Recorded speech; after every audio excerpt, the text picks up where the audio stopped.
My daughter thanked her stepfather for raising her, while I sat 12 feet away with a gold retirement watch in my lap. She had one hand around the microphone and the other resting on Grant's shoulder. Behind her, somebody had taped silver letters to the restaurant wall that spelled, "Happy Retirement, Walter," though the second R had started peeling loose. "Grant," Leah said, her voice catching in the right place. "You're the man who raised me. You taught me what it means to face life without running from it." Claire reached for Grant's hand. Grant lowered his head, overcome or trying to look overcome. Around them, 40 people began applauding. I looked down at the watch. On the back it said, "For 39 years of steady service." That was the question sitting there in my lap. How many years of steady service did it take before a man stopped being a father and became an example of good attendance? Luis Soto, who had worked beside me for 26 years, stopped clapping first. He reached for his water glass, misjudged the distance, and knocked it against his fork. The little chime of metal on glass seemed louder to me than the applause. Leah was still speaking. My dad showed me what hard work looks like. I mean, nobody works harder than Dad. I don't think the city ever actually let him sleep. A few people laughed. I smiled because they were looking at me. But Grant was there for the talks, she continued, the hard decisions. All the times I was scared and didn't know what came next. He never made me feel silly. He never told me to toughen up. He just stayed. Grant covered her hand with his. People made that soft sound crowds make when they have been told exactly where to feel. I studied my daughter's face. Leah was 38, but when she was nervous, she still pressed her tongue against the back of her front teeth. I could see the tiny movement before every sentence. I had noticed it the first time she showed me the lease for the pottery studio, the day she told me she was marrying Evan, and the night she called from a highway shoulder with a dead alternator and no coat. Grant had probably taught her to talk about fear. I had taught her to carry a coat. There was room in a life for both things. At least I had always thought so.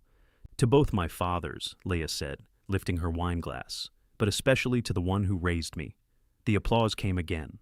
This time, Luis didn't clap at all. The dinner was being held in the private room at Bellini's, an Italian place the water department used for every occasion, too important for the break room, and not important enough for the mayor. The carpet was the color of marinara sauce, which I suspected was not an artistic decision. There were framed photographs of Rome on the walls, although one of them was clearly Florence. I knew because Leah had gone there with Grant and Claire after college. I had paid her car insurance while she was gone. I put the watch back in its velvet box and stood. Luis grabbed my sleeve. "You want some air?" he asked quietly. "I'm fine." That wasn't my question. Marcy Bell, our laboratory manager, leaned around him. Marcy was 59, 5 feet tall, and had once made a chemical salesman cry without raising her voice. "I can pull the fire alarm," she said. "Nobody checks anything in this building. It's an Italian restaurant, Marcy. Something's always smoking." She stared at me for half a second, then laughed despite herself. There it was. The thing I had always been good at. Give people a small joke so they could set down the larger discomfort. Leah handed the microphone to the restaurant manager, who announced that tiramisu was being served. Chairs scraped. Conversations restarted with unnatural energy. Grant stood to accept hugs from people who had met him less than an hour ago. My ex-wife came toward me, carrying 2 glasses of wine. Claire had always moved through a room, as though she had been told there was one chair left and meant to reach it first. At 64, she was still handsome, still perfectly put together, and still capable of making a concerned expression feel like an accusation. She offered me a glass. "I'm driving," I said. "1 glass won't hurt. I've worked at a water plant since Carter was president. I've seen what 1 glass can do.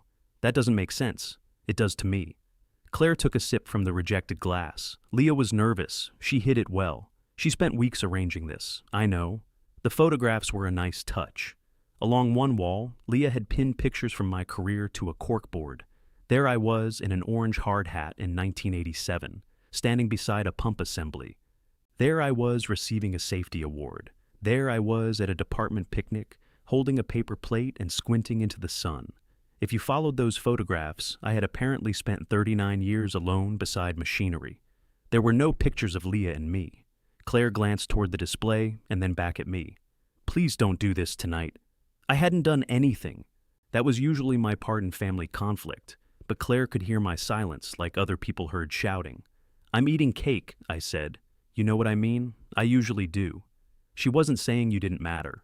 I looked across the room. Grant was hugging Leah now, his cheek pressed to her hair. Evan stood behind them with his hands in his pockets. When he caught me watching, he looked away. What was she saying? I asked. Claire's mouth tightened. That Grant was emotionally present? And I was, what? Walter. It wasn't an answer. My name had served as Claire's substitute for an answer through most of our marriage. A waiter set a square of tiramisu in front of me. The cocoa powder on top had been dusted through a stencil shaped like a heart. I picked up my fork. Claire remained beside me. Grant came into a complicated situation. He never knew what his place was, so Leah cleared that up for him. He loves her. I know he does. That seemed to irritate her more than an accusation would have. He showed up, she said. I put down my fork. The waiter, sensing weather, moved away with the coffee pot. I could have listed things then. Wednesday breakfast at the Corner Cup, because Claire had moved Leah's dance class onto my scheduled evenings. The 12-hour drives to collect her from college when she refused to fly during storms. The first pottery wheel I found used in Ohio and hauled home in the back of a borrowed truck. The business loan I did not co-sign because Leah had asked me not to, though I had spent 3 weeks helping her build a budget solid enough that she wouldn't need me to.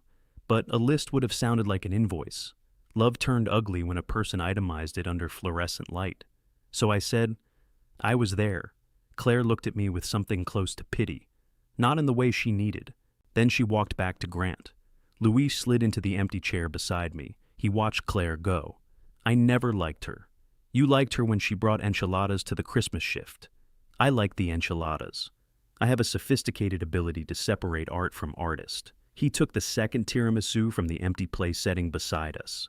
Did you know Leah was going to say that? He asked. No. You want me to hit Grant with my car? You drive a 12-year-old Corolla. Show some respect for your suspension. I could clip him. I appreciate the flexibility. Luis ate a bite of dessert, but his eyes stayed on me. What are you going to do? It was a strange question. I had spent most of my life answering, what are you going to do with something practical?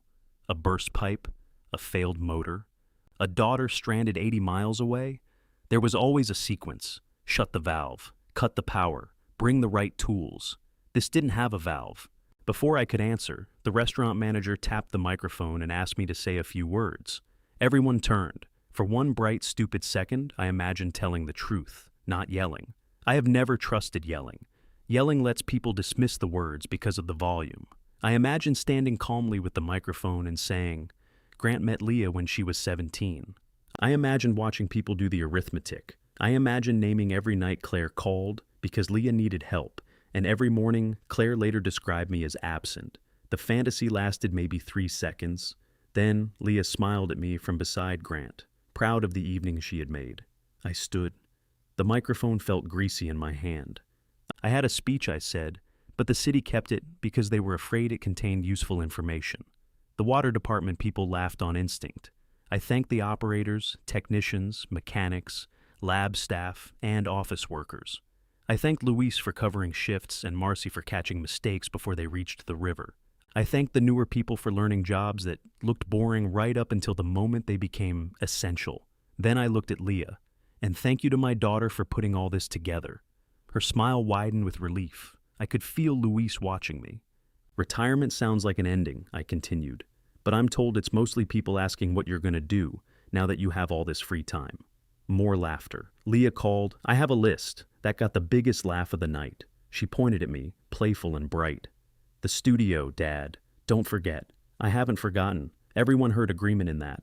At the time, even I wasn't sure they were wrong. After dinner, people lined up to shake my hand. Marcy hugged me hard enough to shift my glasses. 2 younger operators gave me a wooden toolbox they had made in the maintenance shop, the corners not quite square. I liked it more than the watch.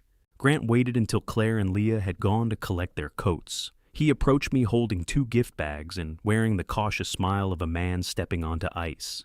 That was quite a night, he said. It was. Leah loves you very much.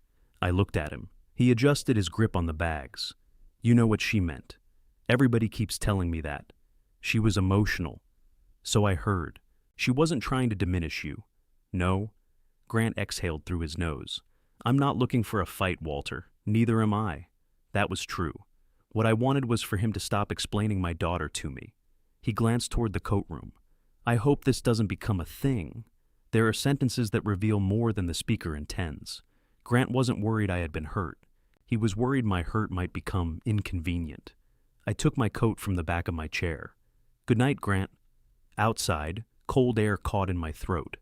A light rain had darkened the parking lot, turning every street lamp into a blurred reflection. I was halfway to my truck when Leah called after me. Dad. She hurried over, holding her coat closed with one hand. Evan followed more slowly, carrying her purse and a cardboard box of leftover cake. You're leaving without saying goodbye? She asked. I said goodbye inside. You vanished.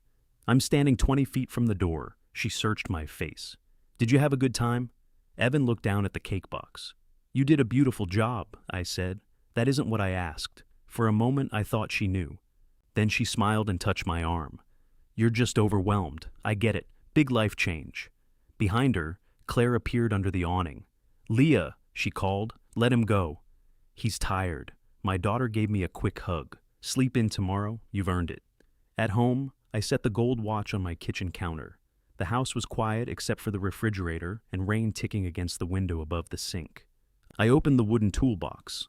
Inside, the younger operators had placed a roll of duct tape, a pair of work gloves, and a handwritten note that said, "We know you'll come back when we break something."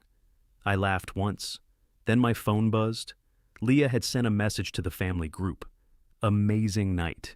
Thank you, everyone. Dad, here's the studio list I mentioned before I forget.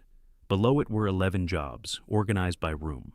Work tables, shelves, sink plumbing, kiln vent, lighting, storage wall.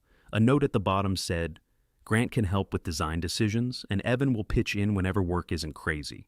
I read the list twice. Then another message appeared. So excited to have my retired dad available. 3 hammer emojis followed it.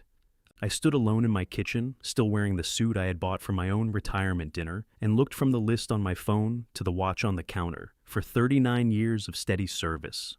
My fingers rested over the keyboard, ready to type what I had always typed. Of course. I deleted the words. The family group was still open on my phone. Claire had responded to Leah's list with 3 clapping hands. Grant had written, "Big plans, can't wait to see it come together." That was Grant's specialty. He could stand beside work and sound supportive until somebody mistook him for the reason it got done. I typed more slowly this time. I'll build the 2 work tables I promised. I'm not available to manage the renovation or complete the rest of this list. We can discuss it later. I read it 3 times. The sentence looked meaner on the screen than it had in my head. I added, "The space will be great when it's finished." That made it look like I was writing to an employee whose proposal I had rejected. I erased the last sentence, sent the message, and turned off the phone. Then I discovered I had no idea what to do with my hands. At the plant, a difficult decision was followed by movement. Someone opened a valve, called a technician, or went down a flight of metal stairs carrying a flashlight. In my kitchen, nothing happened. The refrigerator continued humming. Rain continued ticking against the window. The gold watch sat in its open box, as if it had witnessed something embarrassing and was too polite to mention it. I took off my suit and hung it in the closet. I washed the single wine glass I had used before leaving for dinner, wiped down a counter that was already clean, and placed the wooden toolbox on the small table near my back door. When I turned my phone on again, 12 minutes had passed. There were 4 messages and 1 missed call. Leah. What? Leah. Dad, I was joking around. Obviously we'll all help. Claire, this is not the time to make decisions. Grant, let's take a breath. I stared at Grant's message the longest. A man could do a surprising amount of damage while inviting everyone to remain calm. The phone rang in my hand. Leah. I let it ring twice before answering. Hi. What does that message mean? It means I'll build the 2 tables I told you I'd build. And nothing else? I didn't say nothing else. You said you're not available. To manage the renovation.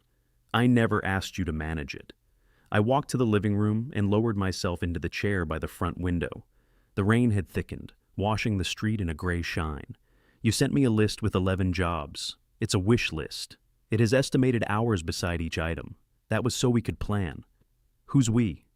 Silence. Not long. Leah was quick. You, me, Evan, Grant, everybody. Grant's job is design decisions. He's not handy, neither are you, according to those estimates. That's why I need you.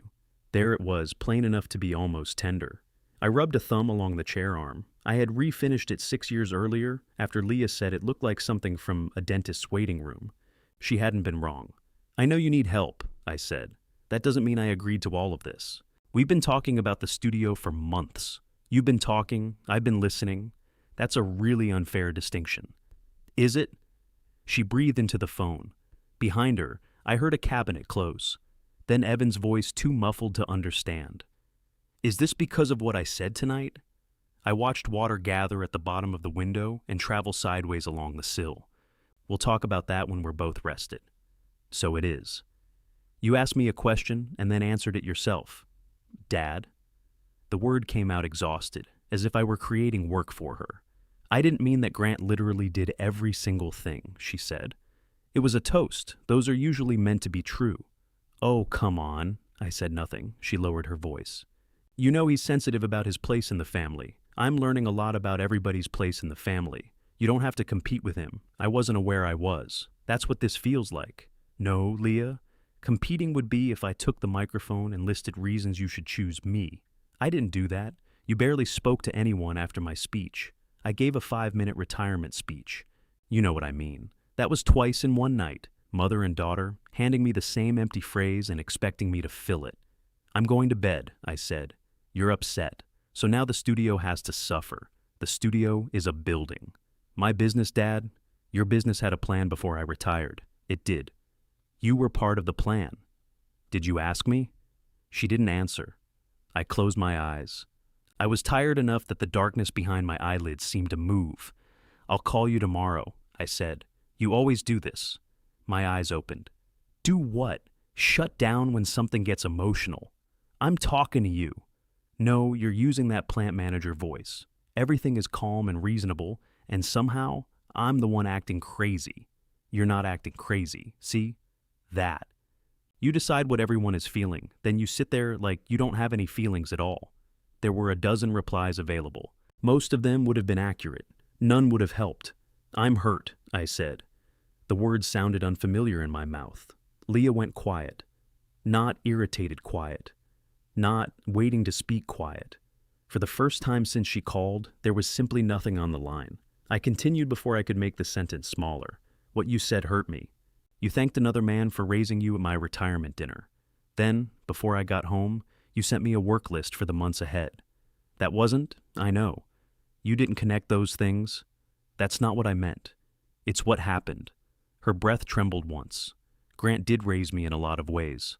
I looked at the black rectangle of the television across the room. I know he helped you. He did more than help. I didn't say he didn't. You're making me defend him now. I haven't asked you to. But you want me to take it back.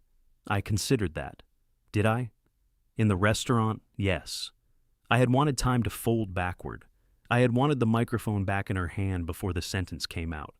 Now that it had, a correction made under pressure would only give everyone another version of the same convenient piece. I want you to understand why it was cruel, I said. She began crying then, quietly and angrily. Leah hated crying in front of people. Even over the phone, she tried to talk through it before I could hear. I spent weeks on tonight, she said. I wanted you to feel appreciated. I appreciate the work you put into it. No, you don't. I can appreciate it and still be hurt. You've never cared about speeches or recognition. Apparently that made me safe to exclude. I didn't exclude you. The entire dinner was for you. A dinner about my career. It was your retirement dinner. What else would it be about? I almost laughed, but there wasn't anything funny in it. Maybe there had never been a version of the night where Leah spoke about me as her father. Perhaps the distinction seemed obvious to her. Work was mine.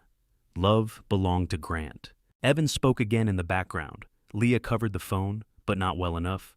I am talking to him, she snapped. A moment later, she returned. I can't do this tonight. That makes 2 of us. I'll come by tomorrow. Call first. Why? Because I may have plans. The crying stopped. Since when do you have plans? It slipped out of her before she could soften it. Neither of us said anything. I didn't mean it like that, she said. I know. This time, I did know what she meant. I had been retired for less than 6 hours, and my daughter already viewed my time as an empty room she could furnish. We ended the call without saying goodnight. I slept badly and woke at 4:37, 3 minutes before my alarm would have gone off if I hadn't disabled it. My body had spent nearly 4 decades preparing for problems before dawn. Retirement had not impressed it. I made coffee and stood at the kitchen counter in my socks. The watch was still there. I closed the box and put it in the drawer where I kept spare keys, dead batteries, and instruction manuals for appliances I no longer owned. It wasn't meant as a statement. I simply didn't want to look at it. At 5:15, I put on jeans and a sweatshirt, picked up my truck keys, and drove toward the plant. I told myself I was going to the diner. The corner cup was 6 blocks beyond the plant, and there were at least 4 routes that would have taken me there. I chose the one that passed the employee lot. The security lights glowed through the drizzle. I could see the silver railings around the settling tanks and the high windows of the operations building. My old parking space was occupied by a blue pickup I didn't recognize. For 39 years, I had disliked being called in on my days off. Now the idea that something could go wrong without anyone calling me felt personally insulting. I kept driving. The corner cup opened at 5. By 5:25, 3 booths were occupied by truck drivers, and a man in paint-spattered pants was eating eggs at the counter. Donna, who had been waitressing there long enough to remember when I still had dark hair, poured coffee before I sat down. "How's retirement?" she asked. "Productive? You retired yesterday. I've already disappointed 3 people." She nodded approvingly. "Good start." I ordered eggs and wheat toast. Donna brought me rye because she had decided years ago that wheat toast was depressing. Halfway through breakfast, Luis walked in wearing a windbreaker over plaid pajama pants. I looked at his pants. "Emergency?" My wife said if I didn't come check on you, she would. "You prefer me. I've never met your wife in plaid pajamas. You don't deserve to." He sat across from me and waved off Donna's offer of a menu. "Coffee," he said, "and bacon." "Separate plate." Walter gets judgmental. Donna looked at my half-finished eggs. Walter gets rye toast because he can't be trusted. When she left, Luis studied me over the table. "You sleep?" "Some." "You send the text?" "What text?" "The text where you tell Leah her stepfather can build the pottery shelves with his emotional availability." Despite myself, I smiled. I told her I'd build the tables I promised, not manage the whole project. Luis leaned back. "Look at you. Don't make it a ceremony. You want me to call Bellini's?" "They've still got the decorations." I drank my coffee. His expression changed. How'd she take it? Like I repossessed a kidney. Claire involved? Immediately. Grant? He advised everyone to breathe. Luis made a face. That man talks like a throw pillow. Donna dropped a plate of bacon between us. "You going back to the plant?" Luis asked after she left. "No. You drove past it, though." I looked out the window. He knew my routes. Luis knew a lot of things. People in my family considered mysterious. I wasn't going in. Sure, I was checking the east security lights. From a public road while driving 40 miles an hour? They looked fine. He ate a piece of bacon. "You know what your problem is? I came to breakfast. You don't know how to be wanted unless somebody needs you." The sentence landed harder than anything he had said in the restaurant. I reached for my coffee, found the cup empty, and set it down. "You came here in pajama pants because your wife sent you." "She suggested it. I came because I wanted to." "That sounds rehearsed. We've been married 31 years. Everything good I say is rehearsed." My phone began vibrating on the table. "Claire." I declined the call. Luis raised his eyebrows. The phone rang again. This time, it was Leah. I turned it face down. "You going to answer?" he asked. "Not while I'm eating. You're done." I picked up the piece of rye toast I had left on the plate and took a deliberate bite. Luis smiled. Through the front window, the rain had started to lift. Cars passed with their headlights on, throwing pale bands across the glass. My phone stopped vibrating. For once, nothing broke because I did not answer. Luis let me finish the toast before he asked, "So what are you doing today?" "I don't need an itinerary. That means you have no idea. I have laundry. Thrilling. Maybe in the afternoon you can watch it dry." "My dryer works." He signaled Donna for the check. "This is what worries me. A man retires Friday, and by Saturday morning he's bragging about his appliances. I'm not bragging. The heating element went out in March. You fixed it yourself, didn't you? It's 4 screws. To you, everything is 4 screws. The phone stayed face down between us. I could feel its silence as clearly as I had felt it ringing. When Luis left, I turned it over. Claire had sent a voicemail. Leah had sent 2 messages. Please answer. Then, 7 minutes later, I'm coming by at 10. It was 8:12. I typed, call before you come, then stopped. She had called. Technically, she had followed instructions with the precision of someone obeying a rule she considered ridiculous. I wrote, I'll be home at 10. The reply came immediately. Great. I'll bring the studio binder. I stared at that sentence while Donna refilled my coffee. Leah could turn any emotional confrontation into a committee meeting before the first cup cooled. Bad news? Donna asked. Binder. She gave a sympathetic whistle. You're in it now. At home, I changed the sheets, started the laundry, and cleaned the coffee maker with vinegar. Luis would have been unbearable if he knew. By 9:30, the house smelled like a pickle factory. I put the retirement watch farther back in the drawer. Then I moved the wooden toolbox from the table by the door to the shelf in my utility room where my tools were kept. The crooked corners made it look at home there. Leah arrived at 10 exactly. She called from my front porch. My phone rang while she stood visible through the glass door, holding a cardboard drink tray against her chest and a thick black binder under one arm. You said call first, she said when I answered. I did. So, can I come in? I'll check my schedule. She rolled her eyes through the glass. I opened the door. She had changed from the green dress she wore at dinner into jeans, boots, and one of Evan's old college sweatshirts. Her hair was pulled into a knot that had started coming loose. She looked tired and younger than 38 until she held out the drink tray like evidence. I brought coffee. I have coffee, I know. Yours tastes like a disciplinary meeting. She handed me a cup with a printed label that said extra cream, no sugar. That's not mine. She looked at the label. Damn it, I took the other cup, black coffee. You can have mine, she said. I prefer disciplinary coffee. She followed me into the kitchen, placed the binder on the table, then stopped.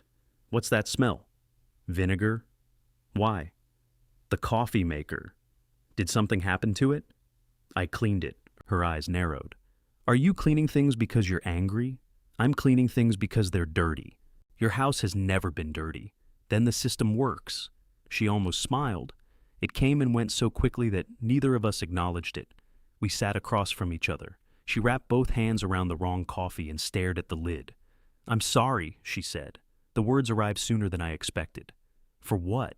Her head lifted. Seriously? I want to know what you're apologizing for. For hurting your feelings. That's an outcome. She leaned back. I knew this was going to turn into an interrogation. I asked one question. You're doing the calm voice again. I only have the one. No, you don't. You have your work voice, you're talking to telemarketer's voice, and your I'm not angry, I'm disappointed voice. Right now, I'm getting the third one. I didn't know there was a catalog. I grew up with you. The sentence hung there. I looked at the binder between us. Yes, I said. You did. Her eyes dropped. Outside, a delivery truck groaned to a stop on the street. A door slid open, boxes moved, a door slammed again. Leah peeled the cardboard sleeve from her cup and began tearing it along the seam. I shouldn't have said especially, she said. I waited. That made it sound like I was ranking you. You thanked him for raising you. He did raise me, and I didn't? That's not what I said. It was almost exactly what you said.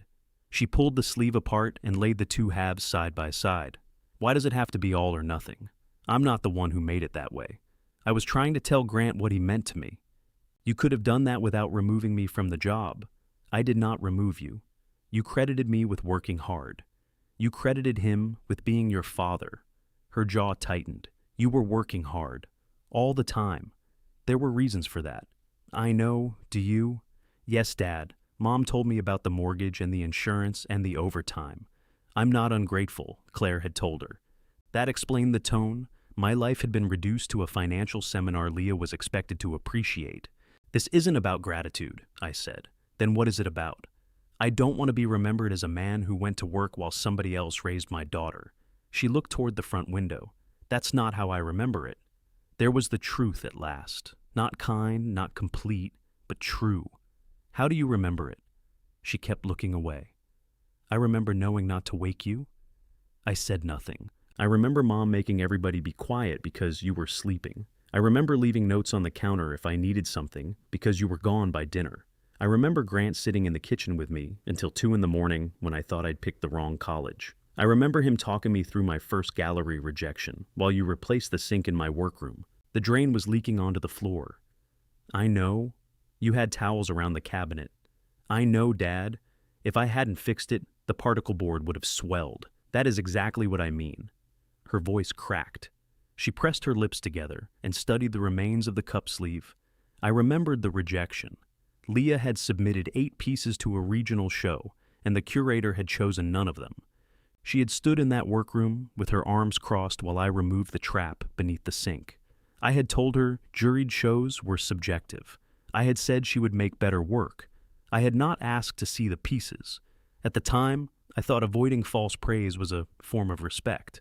You're right about the sink, I said. That surprised her enough to bring her eyes back to me. I could have left it for an hour. You couldn't have. It was leaking. I could have put a bucket under it. A laugh escaped her before she could stop it. She wiped beneath one eye with her thumb. That would have driven you insane. Probably. I took a drink of coffee. It had already begun to cool. Grant was good at those conversations, I said. Better than I was. He didn't make me feel like I needed to hurry up and be fine. I probably did. You definitely did. I thought being fine was the goal. Sometimes it was. Sometimes I just wanted someone to admit things were awful. I can learn that. You say that like there's a manual. If there were, Grant would have given me a copy with highlighted passages. She smiled again, but this one hurt more. See, she said softly, you do compete with him. Maybe I do. It cost me something to admit that. I had spent years feeling superior to Grant because I never spoke badly about him. Silence had allowed me to believe I was above the contest, even while I kept score. He met you when you were 17, I said. People still need raising at 17. I agree. Do you? Yes. He helped me become an adult. So did I. She nodded once, unwillingly. So did you. It was not the correction I wanted. It was closer than we had been the night before. She placed both palms on the binder. Grant has always felt like he has no official place, she said. Mom is his wife. I'm her daughter. You're my father. He's just Grant unless I give him something. So you gave him what belonged to me. No, I gave him something of his own. You used my retirement dinner to do it. Her fingers flexed against the binder cover. I didn't think you would care. That one went in clean. I looked at her, and she realized it. No, she said quickly. I mean, you hate attention. You always say ceremonies are a waste of folding chairs. You act uncomfortable anytime anybody says anything nice about you. So you decided it was safe to say something cruel. I didn't know it was cruel. You knew it might bother Grant if you thanked me as your father. He worries that you'll always be more important because you're biological. And you don't think I ever worry? You've never acted like it. There it was again, calm as proof of invulnerability. I stood and carried my coffee to the sink. Leah watched me rinse the cup. Did Mom help you write the speech? I asked. No. The answer came too fast. I turned off the faucet. She read it, Leah admitted. She made a couple suggestions. What suggestions? I don't remember. You remember everything you write. That doesn't mean I remember every edit. Was especially hers? Leah closed the binder. I'm not doing this, she said. I'm not letting you turn Mom into the villain because you're mad at me. I didn't call anyone a villain. You're searching for someone to blame. I know who said it. Her face hardened. Fine. Blame me. I do. We stood on opposite sides of the kitchen table. Leah shoved the torn cup sleeve into the drink tray. Then, why are we even talking? Because you're my daughter. That didn't seem to be enough of an answer last night. No, it didn't. She looked as if I had slapped the table. For several seconds, the only sound was the vinegar solution dripping through the coffee maker. Then Leah sat again and opened the binder. 2 tables, she said. I returned to my chair. She turned to a page of sketches. The work tables were 8 feet long, 4 feet wide, with sealed maple tops and lower shelves, strong enough to hold bags of clay. We had designed them together over dinner 3 weeks earlier. I already ordered the maple, she said. It's being delivered to the studio Monday. I'll meet it there. The legs are in the back room. I remember. She flipped to the calendar. I wanted to open the first Friday in December. That's 7 weeks. I know. You can't finish the whole space in 7 weeks without hiring more help. I can if everybody pitches in. No, you can't. Evan can take some days. Evan has a job. So, did you until yesterday. The words came out sharp. She regretted them, but didn't take them back. I turned the binder toward me. 4 days of every week had been shaded blue from 8 in the morning until 4 in the afternoon. At the bottom of the page, in Leah's handwriting, was a key. Blue. Dad. 32 hours a week, planned through December. You built a work schedule for me, I said. It was a draft. You never showed it to me. I was going to after the dinner. After thanking Grant for raising you. She shut her eyes. I closed the binder and pushed it back across the table. The tables will take 3 days if the tops arrive flat. I'll give you those 3 days. What about the rest? You need another plan. Her face changed then. The hurt remained, but fear moved in beside it. The opening invitations went to the printer Thursday. I held her gaze. Then you'd better make some phone calls. Leah stared at me as if I had told her the building was on fire and handed her a fan. The printer has a deposit, she said. Then ask what it costs to change the date. That's not the point. It seems connected. You know what the point is. I waited. She stood, gathered the drink tray, and tucked the binder under her arm. One of the cups tipped, spilling coffee through the cardboard carrier and onto the floor. Damn it. She set everything down and grabbed paper towels from beside the sink. I reached for the roll at the same time. I've got it, she said. It'll get under the baseboard. I know how liquid works. She crouched and pressed towels against the coffee. I crouched too. We bumped shoulders. Dad, stop. It's my floor, and it's my mess. I let go of the paper towels. She wiped hard enough to shred them, collected the wet pieces, then stood with them, cupped in both hands. I didn't ask for 32 hours, she said. You assigned them. I was trying to visualize the schedule, using my name. You said we'd get the place done after you retired. I said we'd build the tables after I retired. You said, we'll get you set up. That sounded like me. I could see the conversation now. Bellini's bar area, weeks before the dinner. Leah had been showing me photographs of the storefront on her phone. I had said the electrical work looked old. She had said she was worried about finishing before the holiday shopping season, and I had told her not to worry, that we would get her set up. In my mind, that had meant I would help. In hers, it had meant I would make the problem disappear. I should have been clearer, I said. So should I. Yes. She threw the wet towels into the trash. For a moment, I thought we had reached the narrow piece of ground where both of us might stand. Then she picked up the binder. But you are changing what you meant because you're angry. I'm clarifying what I meant because I saw your schedule. You wouldn't have cared about the schedule if I hadn't given that speech. That's possible. She blinked. You admit it. I'm not pretending the timing is unrelated. So, this is punishment. No. Punishment would be agreeing to the work and making you miserable the whole time. You could do that without agreeing. You should get your printer's number. She left without hugging me. The vinegar smell lingered after her car was gone. I opened 2 windows, even though the air outside was cold, and found a brown line of coffee beneath the cabinet where Leah had missed it. I wiped it up, then caught myself inspecting the baseboard for moisture. She knew how liquid worked. I put the cleaning cloth away. Claire called at noon. I let it go to voicemail. She called again at 12:15 and again at 12:40. On the 4th call, I answered because refusing had begun to require more energy than the conversation. What are you doing? She asked. Eating a sandwich, to Leah. I'm not eating, Leah. Walter, don't. I don't know what answer you want. She came home in tears. Her home or yours? Mine. Of course she had gone to Claire. When Leah needed comfort, she still headed toward the person most likely to tell her she had been right all along. What did she tell you? That you're backing out of the studio because of her speech. I'm building the tables I promised. She was counting on you. She made a schedule without asking me. She thought she didn't have to ask. You're her father. The title appeared when labor was required. I moved my plate away. Yesterday she was clear about who raised her. Claire exhaled sharply. You are twisting an emotional tribute into a contract. No. Leah turned my retirement into one. This isn't you. You haven't known what is or isn't me for 20 years. I know when you're being vindictive. Do you? You're trying to punish Grant through Leah. Grant isn't involved in the studio work. Exactly. There was so much truth in that one word that neither of us spoke for a moment. Claire recovered first. He has a bad shoulder, then he shouldn't lift anything heavy. He doesn't know construction. Neither did I until I learned. Not everybody wants to spend their life fixing things. No. Some people want to spend their lives finding someone who does. She made a small, disgusted sound. There he is. Who? The man I was married to. I leaned back in my kitchen chair. And who was that? Someone who kept every grievance in a locked room, then acted shocked when nobody knew it was there. That one found its mark. I looked through the open window above the sink. The rain had stopped. Water slid from the gutter in slow, uneven drops. You're right, I said. Claire went quiet. I didn't tell Leah what I expected, I continued. I let things collect. That doesn't mean she gets 32 hours a week, because I once said we'd get her set up.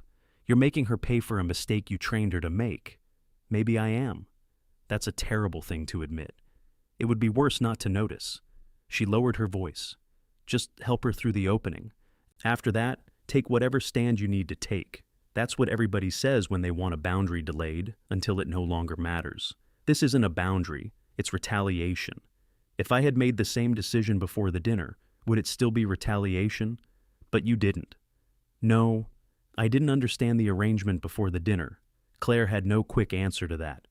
I heard Grant in the background asking whether she wanted tea. Her voice softened when she told him yes. It was a tiny thing, but there was ease between them, a practiced gentleness. Grant was not pretending to love her or Leah. That would have made everything simpler. Did you suggest the word especially? I asked. Leah wrote a beautiful speech. That isn't what I asked. I'm not discussing her speech with you. Then we're done. You always decide that. This time, I said it out loud. I ended the call before she could answer. The Maple arrived Monday morning on a truck whose driver seemed personally offended by lumber. He slid the boards toward the open rear door and said, "That's all yours," as if delivering a difficult relative. Leah's storefront sat between a tailor and a shop that sold scented candles with names like First Snow and Honest Timber. The old display windows were papered from the inside. Leah had painted a small white square on the glass to test the color and rejected it after the first coat. Inside, the space smelled of plaster dust, cold brick, and coffee. Grant stood near the front window, holding a tray of cups. He wore clean jeans, leather shoes, and a navy quilted vest that made him look prepared to advise someone about a vineyard. "Morning," he said carefully. "Morning. I brought coffee. So did Leah on Saturday." He glanced at her. Was that not good? It was coffee. Leah came from the back room with a tape measure clipped to her pocket. "The boards are here. They're on the truck." "Great." "Evan's trying to get away from work." The driver checked his watch. "We can unload them," I said. Grant stepped forward. "Tell me what you need." There was no sarcasm in his voice. That almost made it harder. I showed him how to support one end while I took the other. The maple tops were laminated slabs, heavy and awkward rather than impossible. Grant gripped the first one, lifted, and immediately shifted his right shoulder. "You all right?" I asked. "Fine." He wasn't. His face had gone pale around the mouth. "Set it down." "I've got it." "Grant." He set his end back on the truck bed. Leah appeared beside us. "What happened?" "Nothing," Grant said. "Old injury. I told you not to lift. You also told me everyone needed to pitch in." The driver watched us with the distant pleasure of a man whose schedule had just acquired entertainment. I climbed onto the truck, slid the slab onto a rolling cart, and secured it with a strap. Grant held the storefront door instead. It took longer, but we moved all the maple inside without damaging it, or Grant. When the truck left, he rubbed his shoulder. "You should ice that," I said. "I will." Leah looked from him to me. "See? He's trying." I didn't say he wasn't. The work table legs were stacked in the back room beside boxes of tools and unopened light fixtures. Someone had moved them since my last visit and piled shelving brackets on top. I removed the brackets one box at a time. Grant crouched to inspect the maple. Leah was thinking a natural oil finish. "Keep it warm. Oil won't hold up to clay slurry and standing water," I said. He nodded. "What would?" "Epoxy or polyurethane." "Which looks better?" "Depends whether you want the table to work or pose for a magazine." Leah sighed. "Can we not start?" "I asked a question," Grant said, and I answered it. He smiled without humor. Walter answers every question like there's a correct person and an incorrect person. With wood, there usually is. Can we please just build the tables? Leah said. So we did. I marked the first set of legs while Leah read measurements from our old sketch. She called out 35 inches. 34 and 7/8, I said. The sketch says 35. The top is an eighth thicker than the original specification. She checked the slab with her tape. You already noticed that? It's wood. It doesn't hide. Grant took his coffee toward the front of the shop. Leah lowered her voice. You don't have to make him feel stupid. I didn't. You do it without noticing. I set down my pencil. I told him why oil was a bad choice. It's the way you say things. How should I have said it? I don't know. Nicer. The table would still be sticky. That isn't the point. Then what is? She looked toward Grant, who was pretending to study paint cards. He came because I asked him, she said. He knows you're angry. He seems very informed about my feelings. He's trying to help. I let him help. You treated him like an injured delivery man. He is injured. She closed her eyes for a second. This is going to be a very long 3 days, only if we keep stopping.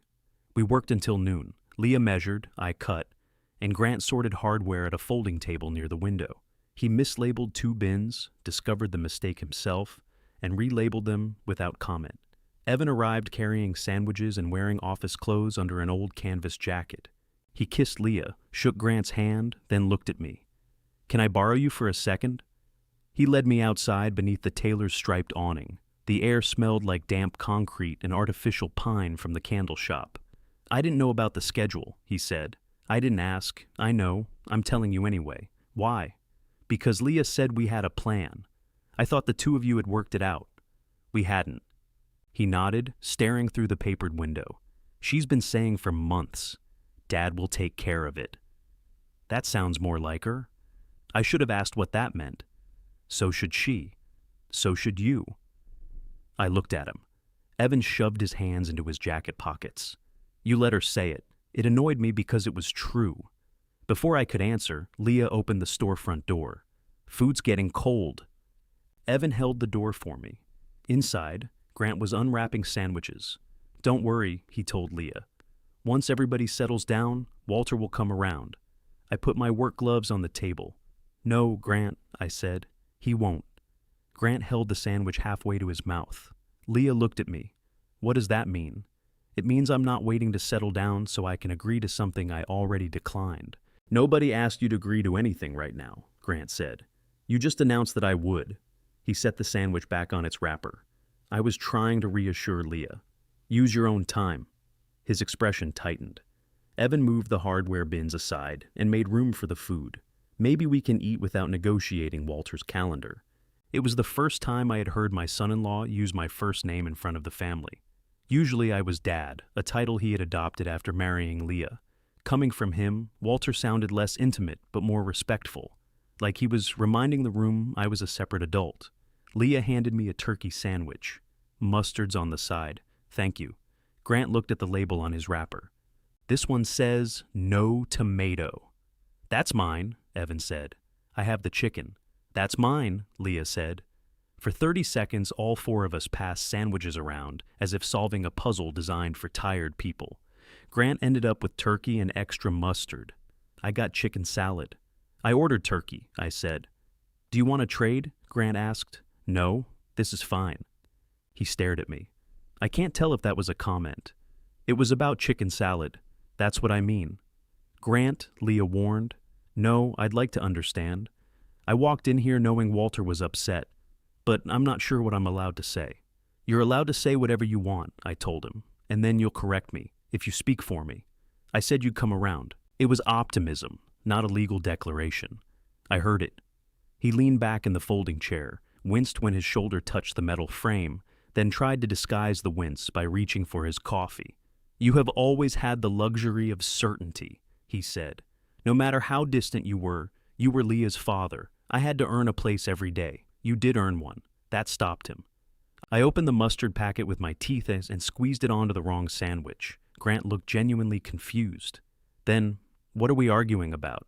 Your place didn't require mine to be empty. I never said it did. You accepted the praise. What was I supposed to do? Correct her in front of everyone at your dinner? Yes, I said. Leah lowered her sandwich. That would have humiliated me. He didn't have to make a speech. He could have said, "Your father raised you too." Grant's face went still. It was such a simple sentence. The fact that none of them had considered it told me more than any complicated explanation. "I didn't know that was what you needed," he said. "You didn't ask." That works both ways. It does. He waited, perhaps expecting me to take it back or soften it. I ate the chicken salad. Evan cleared his throat. For whatever it's worth, I should have said something. Leah turned toward him. "At the dinner?" "Yes." "What would you have said?" "I don't know. That the toast came out wrong. It did not come out wrong." I said what I meant. Nobody spoke. Leah looked at each of us, daring someone to challenge her. Then her eyes settled on me. "I love you," she said. "I'm grateful for you." But Grant was the person I went to. He was the person who knew things were wrong before I explained them. I folded my sandwich wrapper into a narrow strip. "Then, that's what you should have thanked him for." I did. "No. You thanked him for raising you? Because that's what it felt like. It hurt differently in daylight, inside the cold storefront with sawdust on my boots." At the dinner, I had still been able to wonder if the words were borrowed. Now she was choosing them again. I nodded once. "All right." Leah's anger faltered. "What does that mean?" "It means I heard you." "Don't do that." "Do what?" "Act like you're accepting it when you're really putting up a wall. I'm trying not to argue with your memory. You're trying to make me feel guilty for it. I can't tell you what you remember. You were there too." That was the first generous thing she had said in several minutes, though I don't think she intended it that way. "Yes," I said. "I was." We finished lunch without solving anything. Grant left to ice his shoulder. Evan stayed long enough to help me rotate the first frame before returning to work. Leah and I spent the afternoon drilling, clamping, and checking for square. She knew how to hold a level and did not put a tape measure down where it could collect sawdust. She had learned both from me, though neither of us mentioned it. When I marked the wrong side of a board, she tapped the pencil line. "Waist side's over here." I looked. She was right. Good catch. I know wood doesn't hide. It was my line from that morning, delivered with a fair imitation of my voice. I gave her the pencil. "You're in charge now. That's what you're afraid of." I was making a joke. So was I. We worked until 4. By then the first table frame stood on its legs, square within a 16th of an inch. Leah leaned against the wall and studied it. "It's beautiful. It's a rectangle. It's a very good rectangle." I ran a hand over one of the rails. "Tomorrow we'll fit the lower shelf and seal the top, then start the second." She nodded. On my way out, she said, "There are electrical boxes in the back room. Could you at least tell me if they're usable?" "I can look." Her face brightened too quickly. I said, "Look." "Right, I know." The next morning, 3 open boxes were lined up beneath the breaker panel. Leah had added a yellow legal pad with questions. I examined the fixtures, wrote down the model numbers she needed to confirm with her electrician, and left the boxes exactly where they were. When she arrived carrying bagels, she read my note. "You didn't test them? I'm not an electrician. You know more than most electricians." "No, I know enough not to pretend I am one." She placed the bagels on the folding table. "You replaced all the fixtures in your house. That's my house. It's the same electricity. That sentence should be printed on hospital forms." She gave me a reluctant smile. Grant did not come back. Claire texted Leah every few hours asking how his shoulder was, which meant Leah began looking at her phone every few minutes. Evan stopped in before work, brought a drill I had lent him 2 years earlier, and stayed long enough to help set the lower shelf. "Your chuck sticks," I told him. "I know, you need to clean it. I was hoping the previous owner would. That drill was new. Then I'm hoping the original lender has a short memory." Leah watched us, smiling in a way that reminded me of the first Thanksgiving after she married him. Evan had dropped the turkey while moving it from the roasting pan. I had helped him rinse it in the sink, while Claire shouted that poultry could not be washed back into dignity. We had eaten it anyway. Grant had carved around the floor side. At noon, Leah ran out to meet the woman designing her printed invitations. Evan had already left. I ate a bagel alone on an overturned bucket, facing the unfinished table. My phone buzzed. Luis had sent me a photograph of a train traveling through Red Rock. Soto retirement tour, April, Albuquerque to Los Angeles, you, me, 2 rooms, no spouses. Rosa says if she has to hear us discuss pumps for 6 days, she'll open the door and roll out. I wrote, That's not how train doors work, his reply came immediately. So, you're interested. I put the phone away when Leah returned. She carried a flat cardboard box beneath one arm. They printed samples. She laid 3 invitations on the table. Thick cream paper, dark blue lettering, a small drawing of a clay bowl at the top. Opening night, Friday, December 6th. It's elegant, I said. The blue might be too dark. It looks fine. She held one invitation at arm's length. The date is 7 weeks away. I remember. If I change it now, I lose the deposit and have to redo the website. I waited. She placed the invitation down. I'm not asking you. You're looking at me while telling me why you need help. Because you're here. I won't always be. That's becoming very clear. The bitterness in her voice settled over the room. I returned to fitting the shelf. After a moment, she picked up a sanding block and worked on the opposite side. For an hour, we spoke only in measurements. That afternoon, she pressed too hard with the drill and stripped a screw head. She swore, tried again, and made it worse. Stop, I said. She threw the drill onto the work table. I know, I ruined it. You damaged one screw. It won't come out. It will. Of course it will. Because you're here. She walked to the front window and stood with her back to me. I fitted an extractor bit into the drill, but didn't use it. Come back, I said. I'm not in the mood for a lesson. You don't need a lesson. You need to hold the drill straight while I tap the bit. She stayed at the window. Leah. She returned, wiping her palms on her jeans. I positioned the extractor and handed her the drill. Slowly. She squeezed the trigger too hard. Slower.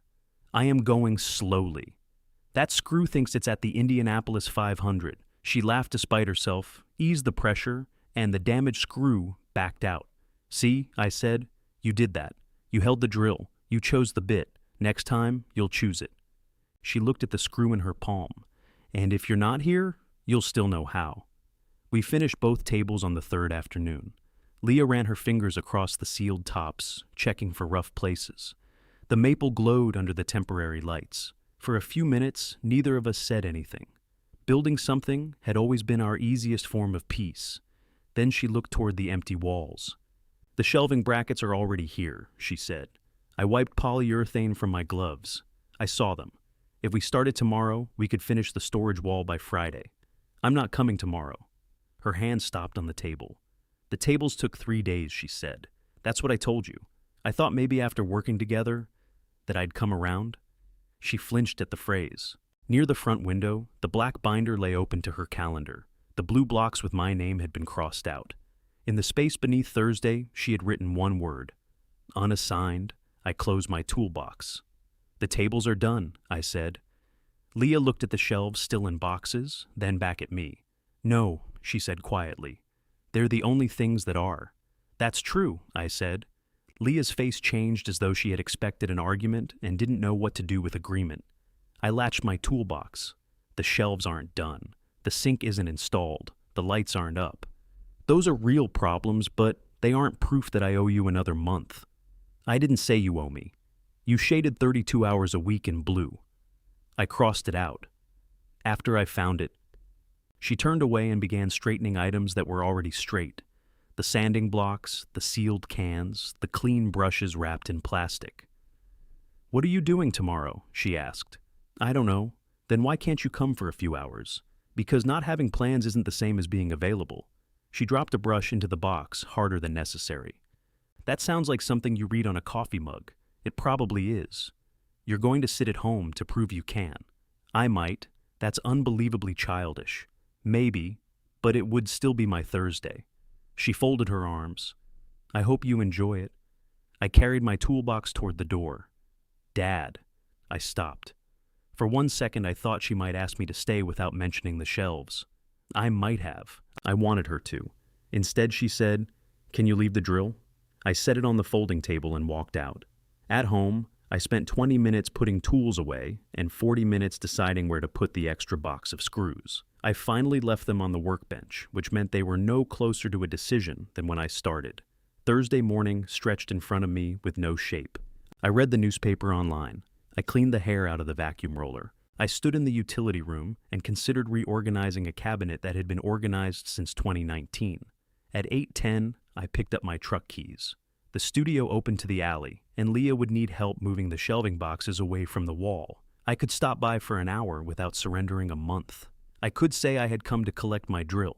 I could look at the work she and Evan planned and make sure they weren't about to anchor 30 feet of shelving into crumbling plaster.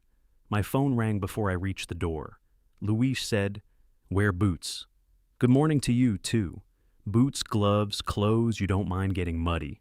I'm not helping you bury anything." Rosa already said that joke. She delivers it better. She does everything better. 11 o'clock, Riverside Park, North Lot. What's happening at 11? Trail crew. I'm not on a trail crew. You retired people are so resistant to new information. You're not retired. I have vacation days and week supervision. I look down at the truck keys in my hand. I've got things to do. No, you have things you might do because sitting still makes your skin itch. There's a difference. You sound like a coffee mug. North Lot. Bring lunch. He hung up. I nearly called him back to decline. Instead, I put on my oldest work boots and drove to Riverside Park. The North Lot sat near a bend where the river widened behind an abandoned brick warehouse. 20 adults in orange vests were unloading shovels, loppers, and buckets from a city trailer. Most looked retired or close enough to be considering it. Luis stood beside a woman with silver hair cut short around her ears. He pointed at my truck as I pulled in. "See? Trainable?" The silver-haired woman handed me a vest. "I'm Denise Harper," she said. "You know how to use a shovel without hurting yourself? Usually, that's the amount of confidence I prefer."